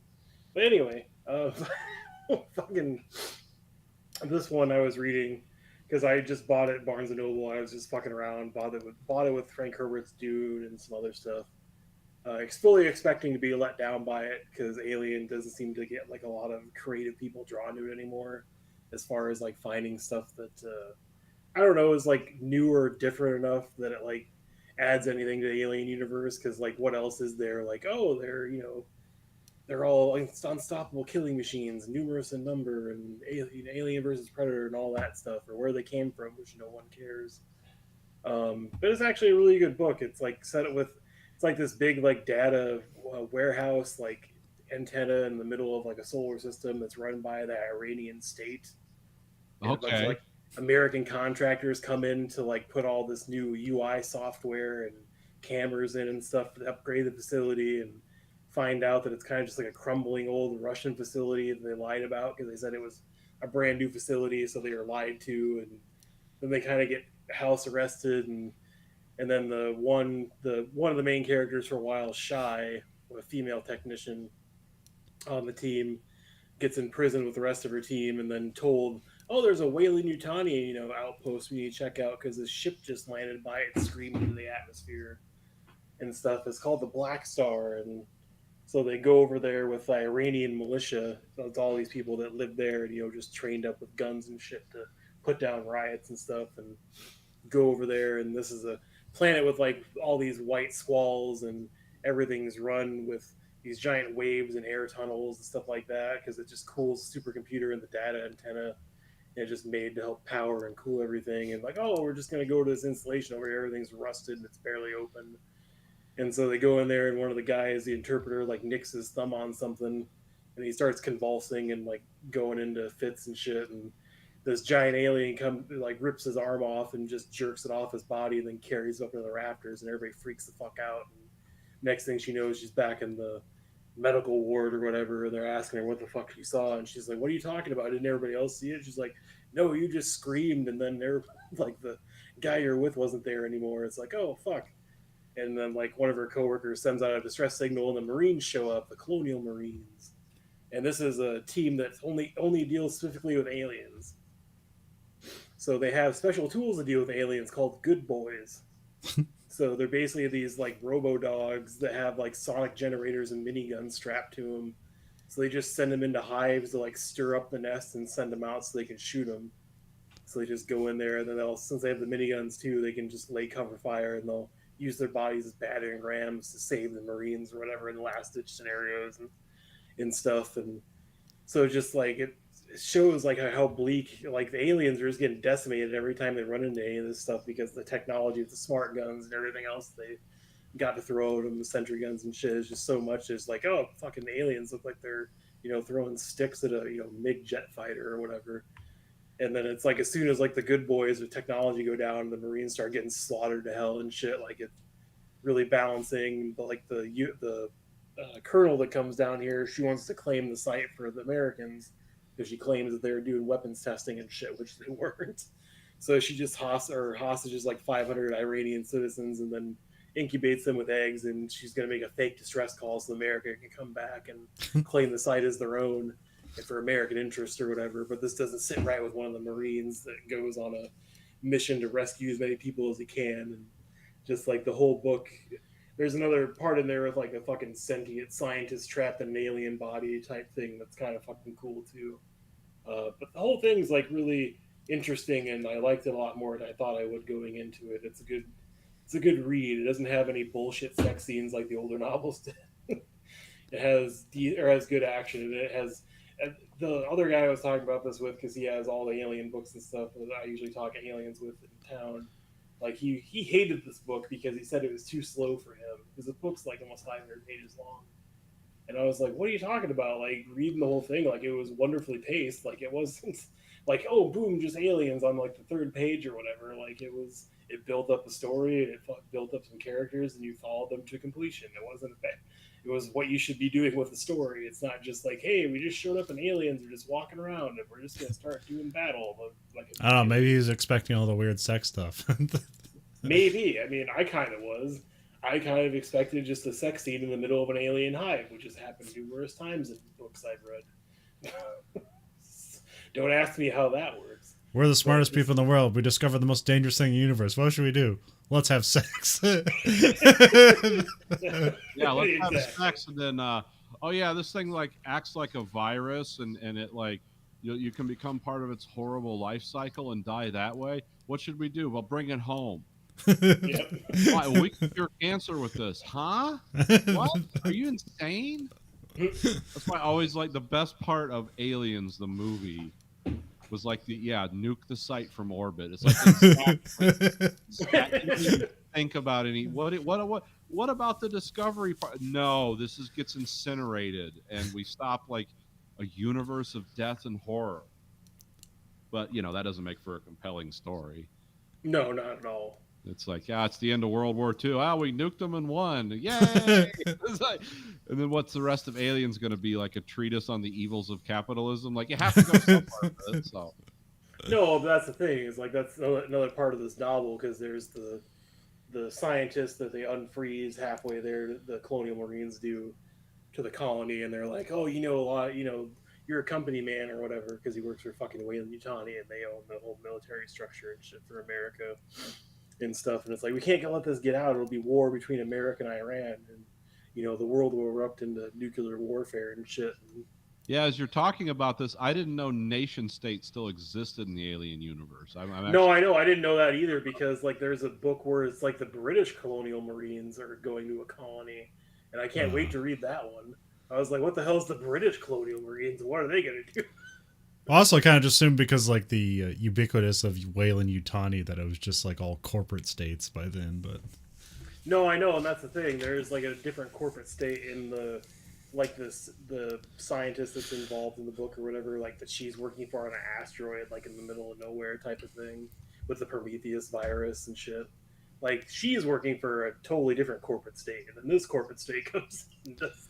I mean, it kind of seems like there's still that going, but I almost kind of wonder how the diplomatic thing goes between nations now too. So the only thing I want to say, good one then, huh? Yeah. No, I got some Audible bucks. I might just buy this and listen to it. Sorry, go ahead, Conlon. I didn't mean to cut you off. Is it like unto itself, or is it part of series. No, you don't have to know anything else Okay. about it. I mean, the big stack of books I bought is pretty much a series. There is a book that I was excited for, but then talking to the guy that hated the last book I was talking about, it's basically a planet where nobody has actually gotten to like the industrial age, but they're still fighting aliens with like swords and spears and shields and shit, and they're trying to like finally overthrow the alien universe if they're on their planet. I can't remember. Let me look at my order. Yeah, I think somebody was working on like a movie. I'm not sure if it was, Aliens Phalanx by I'm not sure. Scott Biebler. I'm not sure if it was a Predator movie or an Alien movie they're working on where it was kind of like that. It was, oh no, it was a Predator movie. It's supposed to be like Native Americans versus Predators.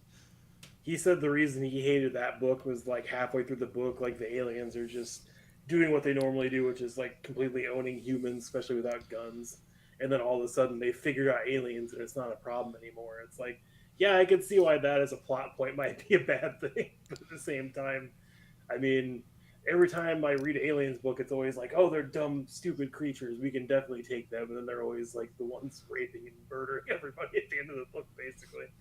So there needs to be like a side, because always the thing that like I can see the grasp to it because it's just evil. It's like, let's control this thing because it's like the ultimate bioweapon, and then nobody ever gets control of it. So I want to see like some side benefit where like they can contain like the alien blood and they can make like some super reactor out of it. Then you got something. Now the aliens are a gold mine. Did you ever like read any of the extra stuff besides the movies in like the 90s and 2000s and shit? No, I haven't read any. Okay. The only extra stuff I did is they had like the aliens like technical manual. Okay. Or Nathan did, like where it had like a breakdown like all the weapons and stuff like that. That's the only like extracurricular aliens thing I've ever read. Oh, okay. Because the only thing I've ever seen from the aliens universe where it's actually like a thing that's good you got from it was royal jelly. So it's just stuff you harvest from the queen, like making eggs and like colony and shit. Yeah. And it basically cures just like any disease you can fucking cure. It makes you like a superhuman, basically, if you fucking take it. It's like a supplement pill. It's like worth more than fucking gold or whatever. It's like you literally can just take it and cure anything and have metahuman abilities and shit, basically, if you take it. But I never heard it go past like the same books that I criticized for having like sex and alien hive multiple times or just weird fucking shit. That was the only books that ever mentioned it. And that was them chasing royal jelly is why like Earth got taken over by aliens and shit, and like the moon was the new sanctuary and stuff like that. Like, but that was like those old books. I have no idea whatever happened to them, if they're even canon anymore. Now that Disney owns the rights to all this shit. Yeah. Yeah. Nothing's canon. Yeah. I mean, Not I even kind of reality itself is canon. well, because like the old Star Wars books that aren't canon anymore, you can find those anywhere. Like I can rebuy like reprints on Amazon. I cannot find those aliens books at all. I don't know why. I don't know. Are they on Kindle? I didn't check Kindle, to be honest, because I usually don't have a Kindle. I mean, yes, I have your Kindle, but I'm not gonna like. I obviously read stuff you put on there. There's stuff you can like get it on your phone. There's like archive.org. Sometimes they'll have stuff like that. So I know you don't like to read on your phone, but like the thing you're trying to access, if it is accessible, like there are ways to access it. No, I know. It's just the only thing with reading on my phone is that it always gives me a fucking headache if I do it for long enough. Where, that's why I've stuck with books so long. One, I always have it. I don't have to worry about my phone dying or them taking away the rights to it and never being able to read it again. But also, it's the only form I can read where I can actually pay attention and I don't get a headache. That's the reason why I stick with books. Audiobooks. Have you tried reading while driving or being a passenger? So then you can hate all forms of reading. Yes, I can't read while I'm being driven anywhere. I do get car sick. That is not fun. I've always been jealous of people that can do stuff while people like drive them around, because I can just literally sit and stare out the window. That's what I can do. That's my superpower. Anything else is just me going after like 5 minutes. That's my blessing. That's my curse. I mean, I don't know why that is. I mean, yeah, seasickness is a thing because the waves and motion and shit. But it's essentially seasickness. If you take oh, what is it? Ginger root. Dramamine. Okay. Yeah. No, ginger root. Well, Dramamine will work too. If you take ginger root, yeah, you'll be able to. You'll be able to read or play video games while being driven. But Okay. it's still distracting. But Well, I mean, it is still 3D movement in a way. I just figured it wasn't as bad as the being on a boat where the up and down can really get bad, whereas a car that's pretty much almost non-existent most of the time. I mean, there is side to side and acceleration and deceleration, but I didn't think the up and down. I thought the up and down part was probably more of the problem with like seasickness, I guess, not the side to side or backward and forward. I guess I don't. If that makes any sense, I guess. You know where I never get seasick reading? In my house. In the bathtub. That's where I never get seasick Oh, I reading. can't read in the bathtub. So my Kindle is waterproof now, but it's like, yeah. Oh, it is waterproof? Shit. Yeah. Well, he's got the Oasis. yeah. Oh, yeah, that's right. You did get fancy the one. Oasis. Which is really nice. It's like, usually I think that stuff's stupid. It's like, well, I'm not paying all that money. And I get one that's like, oh, this is much better on my eyes for reading and for holding. And I like the buttons better than touching the screen. And this one, it's shaped the right way, so when I fall asleep reading, it doesn't whack me in the face and piss me off. So now I'm up to about an hour and a half a night of reading. So good. Yeah. Because I know the only screen I can look at for like more than 2 hours anymore is usually my computer screen. Even though I did put a lot of hours and finished Guardians of the Galaxy after like 2.5 days when Colin gave it to me because that was a wonderful game. Aliens Fire Team, not so much, but Guardians of the Galaxy. Well, I think you gotta have people to play with that. So not even because like fucking the whole thing. Like I played like Payday 2 and similar games where yes, you need friends to get the full experience out of it. I understood that going in. Well, also just like kind of make your own fun because I hear it's very janky, but I hear there's a lot of cool stuff to it. Do you want to know how janky it is? Sure. So I created. I mean, it's a $40 game, right? Yeah, well, I got it for $30 because it was on sale. But either way, yes, it's $30-$40 game depending on the sales and all that shit. Or free on Game Pass. That too. I always forget about that. So I created a female character, pretty badass, like Ellen Ripley type character, which I really wanted to do, and went to the voice and the hairstyling options. Hairstyling options is fine. The voice was fucking weird though, because there's 6 options, and after the third one, they're all male. So you have a female character that talks during most of the game, especially during interactions. And I picked the deep husky transvestite voice, where it's like, "Oh yeah, guys, we're getting the ammo," or whatever. It's just some really stack. I thought that was weird. Like, why even leave that in the menu if you're not even having a female voice? Not that that's the janky part. It was just funny. Probably the most fun I've had playing the game so far. Like the AI was supposed to be pretty good and like punishing as far as that goes, and that's been a really big letdown. What's been really punishing is my teammates can't even basically do anything for themselves. Like I'm just used to most like bad AI teammate games having like an order system so you can like tell them where to go or what to shoot. You can't do any of that shit. Like, it's fucking weird. I don't know if maybe it's just I didn't pay attention. I'm not remembering something in the orientation part, but pretty sure it's horrible that way because I can't even get past the 3rd mission right now just because my teammates refuse to follow me to flip a switch and then we die. So, and then you have to do the whole mission over again, which I found draining as well. Yeah. And when Nathan was holding up a model. Oh, I was just getting ready for you guys. Yeah. Well, I took a break from the ship and I went and got another weird World War II vehicle. The Iron Cross on the front. Krupp's Mine Rammer.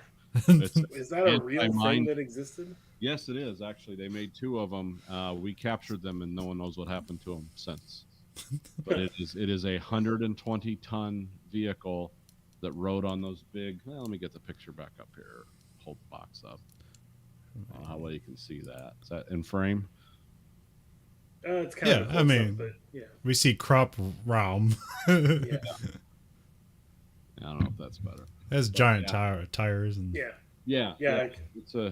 It's a real vehicle, kind of a prototype that got shoved out at the last minute. It was just basically an anti-mine vehicle. because the Germans had deep paranoia about mines. That's why they had that.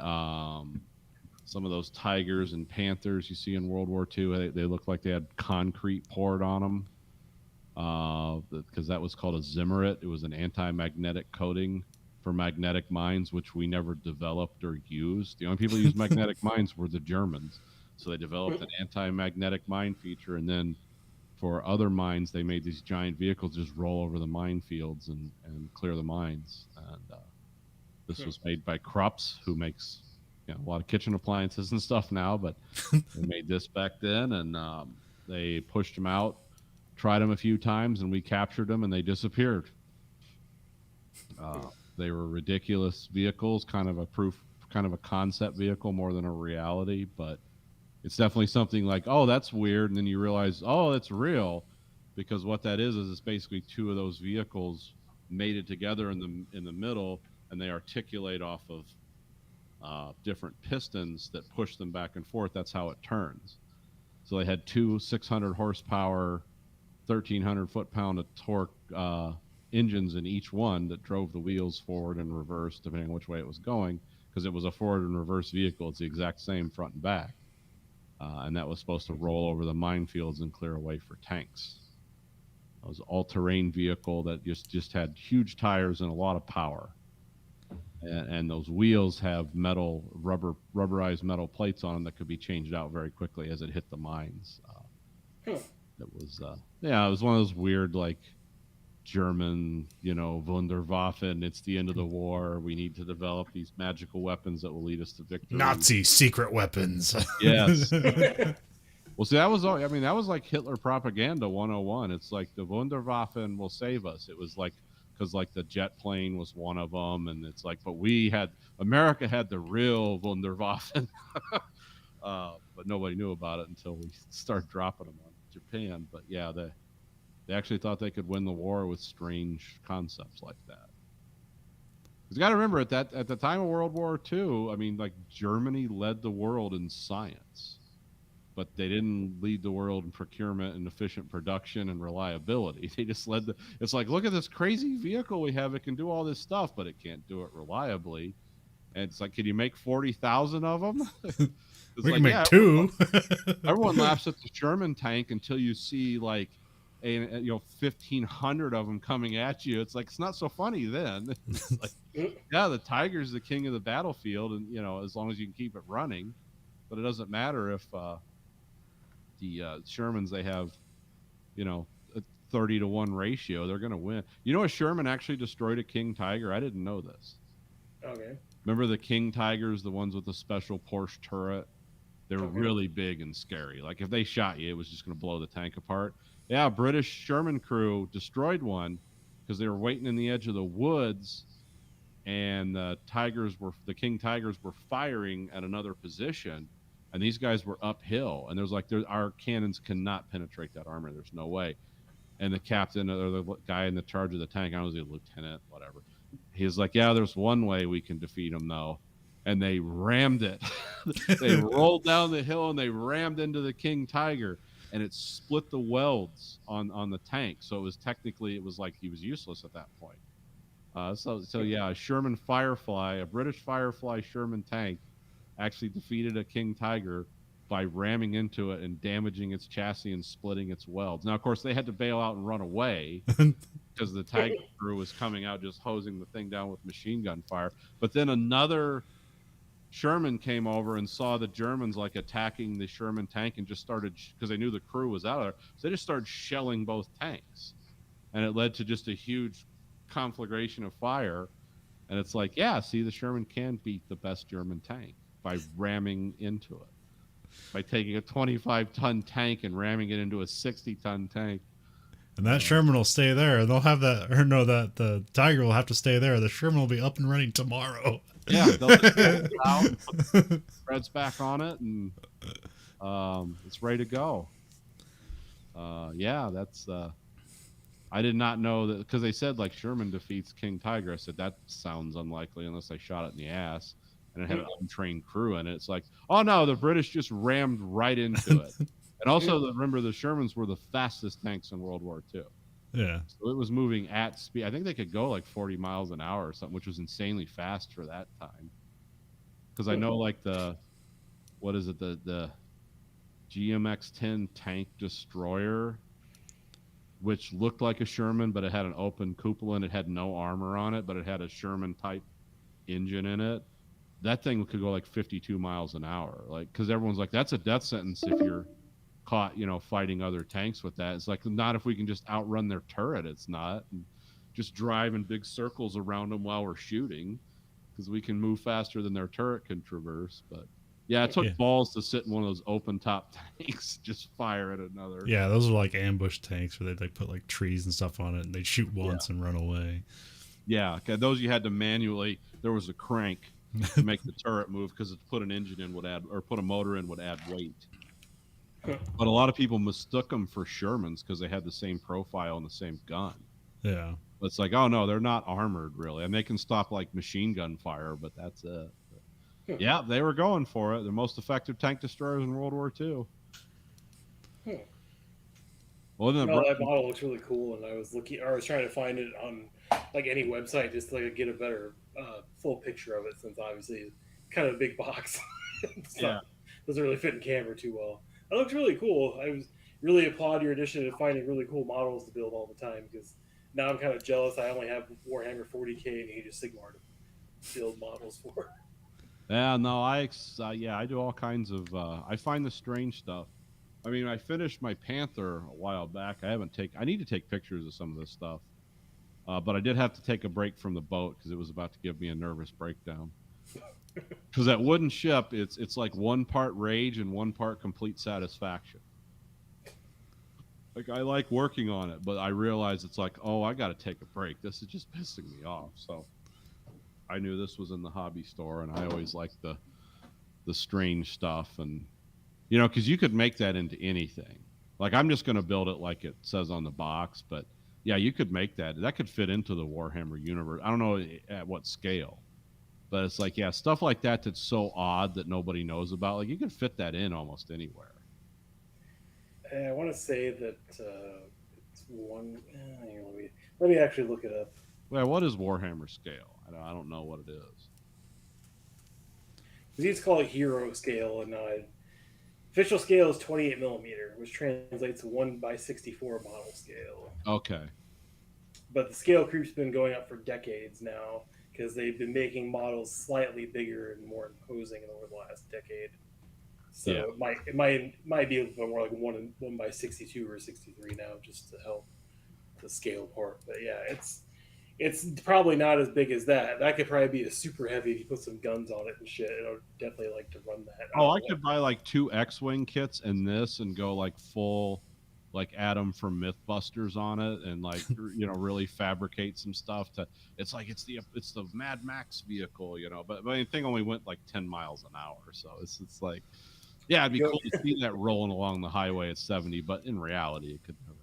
You don't need to go fast when you got all the guns. Well, not when you weigh as much as 2 tanks. And you're probably capsized, probably down most bridges or roads you go over. Because I'm pretty sure. Because what do you say that thing weighed? Like 120 tons. 120 tons. Okay, I was way light on it. Jesus. Yeah, it was huge. And we found it and immediately stole it. We painted it like army green and put U.S. stars on it and put it on a ship. Because we thought everything they did was magic. That's why we got all their like rocket people. It's like, oh, we need these rocket people. It's like they're mass murderers and killers. Yeah. But they're magicians. People. We don't have rocket people. But weirdly, like the V2 rocket. But the people are awful, but the weapons are okay. The weapons... We will only use them for good. Well, they said like they needed them because we didn't have anyone, but the V2 rocket was based on designs that a guy named Goddard created. He was an American, and he went around trying to sell this stuff to the U.S. military in the 20s and 30s, and they're like, rockets? That's spaceman shit. We don't need that. So he went to Germany, and they're like, oh, yeah, we're interested. Because Goddard was the guy, I think, who invented like the gyro stabilizers, and he did a lot of stuff. I mean, he didn't stay in Germany. Once the war started, he was like, oh, fuck this, I'm out. But they had his designs, so... but it is kind of interesting that, like, yeah, we would take any scientist that worked on the, the rocket program, and so the Russians. That same thing. There was like a race to capture them because von Braun was as bad as they say. Like, it's not propaganda. That guy was like truly. He was charming and fun. He wasn't like one of those pain in the ass Nazis, but he was a Nazi and he was okay with killing people as long as it made him look good. And they always downplay that about, because he like openly worked for NASA. It's like, yeah, Werner von Braun, the father of the rocket program in America for space. It's like, yeah, that guy ran was a scientific lead at a concentration camp essentially to make rockets. And when the French would piss on the rockets to sabotage them, they'd take them out back and shoot them. And von Braun was like, yeah, fine. I like it that the French would sabotage the equipment because they did. They thought they were being worked too hard. Screw these guys. We're not doing this. All right. Well, our second countdown. I think that's it for this week. This week for the American Greed Factory podcast. This is Nathan. This is Colin. Andrew. Goodbye, America.